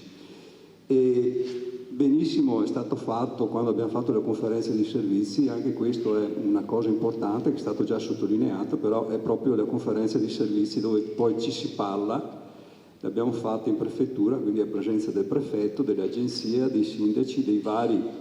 quelli che avevano chiesto la disponibilità appunto di questi appartamenti. Ecco, quello è il momento forse dove ci si guarda in faccia e si dice effettivamente che utilità poi verrà fatta di questi beni, no? E poi insomma ci sarà la commissione che deciderà. Nel nostro caso ci è andata bene, tra virgolette, nel senso che ci sono stati assegnati tutti e 11 gli appartamenti, quei relativi box. E noi abbiamo nel nostro comune o comunque nel nostro territorio delle associazioni che sono l'anima e il corpo, il cuore delle comunità, insomma questi sono molto importanti. Associazioni che si occupano anche di persone che hanno dei disagi, delle disabilità psicofisiche. Fra l'altro proprio insiste nel comune di Montecchio Maggiore un'associazione del terzo settore naturalmente che si occupa proprio di andare a cercare la possibilità attraverso appunto degli appartamenti che loro già hanno di recuperare queste persone per l'inclusione, per fare in modo che queste persone possano poi avere nella loro vita la possibilità di andare avanti in maniera autonoma. E fra l'altro ci avevano proprio chiesto disponibilità al comune se avevamo noi stessi degli appartamenti da dare. Quindi questa disponibilità che ci è stata data appunto attraverso questi beni è venuta a fagiolo. Abbiamo destinato ben 5 appartamenti per questa finalità. 5 appartamenti che sono venuti veramente come un bene che è caduto dal cielo, quindi molto utili perché le persone che hanno bisogno di questo tipo di servizio purtroppo ce ne sono tanti. No? Il nostro comune è un comune di 25.000 abitanti, però non c'è solo il nostro comune perché dopo queste persone vengono anche dai comuni un po' più piccoli, quindi è un servizio veramente importante da fare, è un servizio di inclusione, di dare un aiuto alle famiglie, a queste persone che spesso e volentieri sono anche da sole, quindi si dà una risposta concreta. Un'altra risposta abbiamo voluto darla invece alle giovani coppie che fanno fatica a mettere su famiglia, a mettere su casa perché gli affitti, tanto non si trovano appartamenti in affitto nel nostro territorio, Comune Montecchio Maggiore e Vicenza, è molto difficile trovare appartamenti in affitto e sono piuttosto cari. Quindi abbiamo deciso di destinare 4 di questi appartamenti degli 11 totali alle giovani coppie che vogliono mettere su famiglia per agevolare appunto queste persone che vogliono mettersi insieme e hanno dei problemi molto importanti, insomma, no? Questi appartamenti naturalmente verranno assegnati attraverso dei bandi e così via. Altri 2 appartamenti invece ce li siamo riservati come comune per andare a coprire quelle situazioni emergenziali, di casi emergenziali che vengono spesso sono segnalati a noi, dove ci sono persone che a causa per molteplici cause, ma sostanzialmente non hanno dove andare ad abitare e hanno bisogno di un periodo abbastanza lungo, insomma si parla di un anno o anche un po' di più, per poter sistemarsi e quindi passare questi momenti veramente drammatici. Ecco, quindi le nostre finalità sono queste e quello che verrà introitato dagli appartamenti che metteremo in affitto, no, alle giovani coppie verranno poi utilizzati naturalmente per fini sociali o addirittura per andare a fare la manutenzione agli appartamenti e quindi saranno utilizzati ancora questi beni e quello che ne deriva in questo modo. E noi abbiamo anche noi sostenuto delle spese, stiamo sostenendo perché gli appartamenti erano appartamenti non vecchi, diciamo, però dovevano essere sistemati, quindi stiamo arrivando adesso alla fase finale, cioè quella di avere gli appartamenti con tutte le varie dichiarazioni, no? Tutte quelle che servono in modo tale da poterli poi rendere disponibili, e noi confidiamo entro la fine dell'anno di averli tutti utilizzati in maniera tale da renderli subito disponibili, perché sono veramente molto molto importanti e utili. Grazie a tutti. Io ringrazio i sindaci per le loro testimonianze, perché è veramente molto importante capire un aspetto che anche nell'ultimo rapporto che ha approvato la Giunta regionale sulla situazione delle mafie in Veneto è che purtroppo l'infiltrazione mafiosa riguarda soprattutto i piccoli comuni, le piccole entità territoriali, proprio perché sono più facilmente nascondibili rispetto ad esempio ad un comune capoluogo, e per questo l'azione delle amministrazioni locali di queste entità con pochi abitanti diventa fondamentale. Le vostre esperienze, anche le vostre difficoltà di comunicazione che vi sono state, possono essere un punto di riferimento proprio per evitare situazioni analoghe e per avere quell'attività di interazione che tra enti pubblici è necessario fare. Ora darei la parola alla dottoressa Convertini per le conclusioni della nostra giornata e anche per delle indicazioni di carattere pratico che ci vuol dare, e soprattutto ci sono stati molti spunti da questa tavola rotonda, e quindi do a lei l'onore delle conclusioni. Grazie. Buongiorno a tutti. Io mi sono occupata direttamente del procedimento di prevenzione che ha portato alla confisca degli immobili assegnati successivamente, tra gli altri anche al comune di Poiana Maggiore e di Montecchio Maggiore. Capita spesso di sentire che i sindaci apprendono la notizia di beni confiscati sul proprio territorio dai giornali. Questo avviene perché fa molto clamore il momento del sequestro, quindi 77 immobili, come nel caso del procedimento, confiscati sul territorio di Vicenza e concentrati in modo particolare nei comuni di Poiana e Montecchio, attira l'attenzione indubbiamente. Come agenzia noi affianchiamo l'autorità giudiziaria a partire in questo caso dal secondo grado di giudizio, ma gestiamo in maniera diretta e possiamo poi successivamente andare a destinare questi immobili agli enti interessati soltanto dopo la definitività. Ecco il perché abbiamo potuto prendere in mano la gestione diretta soltanto successivamente. Quando abbiamo iniziato a gestire questi immobili, questa procedura, ci siamo trovati di fronte ad un procedimento che riguardava una persona già sottoposta a diverse misure, che si era indagata per traffico anche internazionale di droga. Il procedimento aveva ad oggetto una società immobiliare con un patrimonio stimato, soprattutto negli anni 2003-2004, sui 2,5 milioni di euro. Questo patrimonio prevedeva la presenza di 77 immobili, tra cui 2 fabbricati industriali ad Asigliano Veneto, 4 appartamenti ad Altavilla Vicentina, 14 a Vagliona, 24 a Poiana Maggiore, 22 a Montecchio Maggiore, 2 a Starego, 5 a Sovizzo e 4 a Villaga, che è il comune nel quale si trovava proprio la villa del soggetto proposto. Per quanto riguarda la gestione dell'agenzia, le problematiche ci sono, i ritardi ci sono stati perché comunque bisognava soddisfare i creditori, quindi bisognava andare avanti col progetto di pagamento, tant'è che di questi 77 immobili, 76 sono stati destinati ai comuni e 1 è stato destinato alla vendita per il successivo soddisfacimento dei creditori. Le difficoltà hanno riguardato anche l'occupazione degli immobili, abbiamo infatti dovuto emettere delle ordinanze di sgombero alle quali sono poi seguiti dei ricorsi. C'è stato vicino sicuramente la Prefettura di Vicenza che ha supportato sia l'agenzia che anche i comuni interessati. Finalmente siamo arrivati allo sgombero e alla destinazione di questi immobili. Quello che a me piace pensare è assimilare il concetto di legalità al concetto di bellezza. Quindi praticamente bisogna esportare questo concetto, farlo presente, come diceva prima il sindaco di Vicenza, Bisognerebbe educare la gente alla bellezza, in particolare ai giovani, e i sindaci che mi hanno affiancato in questo percorso hanno fatto proprio questo, hanno portato bellezza tra il loro borgo, le vie del loro borgo, perché è questo che devono fare, devono prendere un bene malato e lo devono riutilizzare per finalità sociali, economiche, però metterlo a disposizione della collettività, quindi reinserirlo in un progetto, in un programma di legalità. Io non ho altro da aggiungere.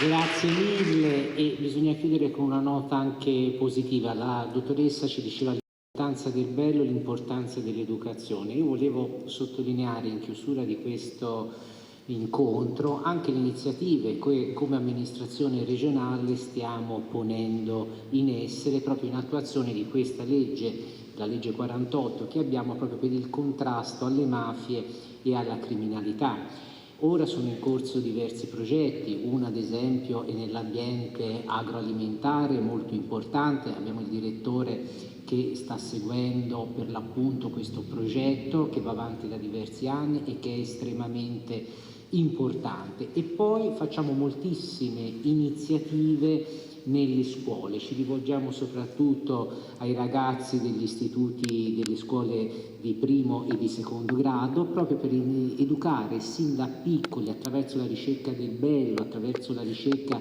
di piccole cose, l'importanza della legalità, perché magistrati come Rosario Levatino, Giovanni Falcone, Paolo Borsellino non devono essere solo delle icone che si utilizzano nelle occasioni cerimoniali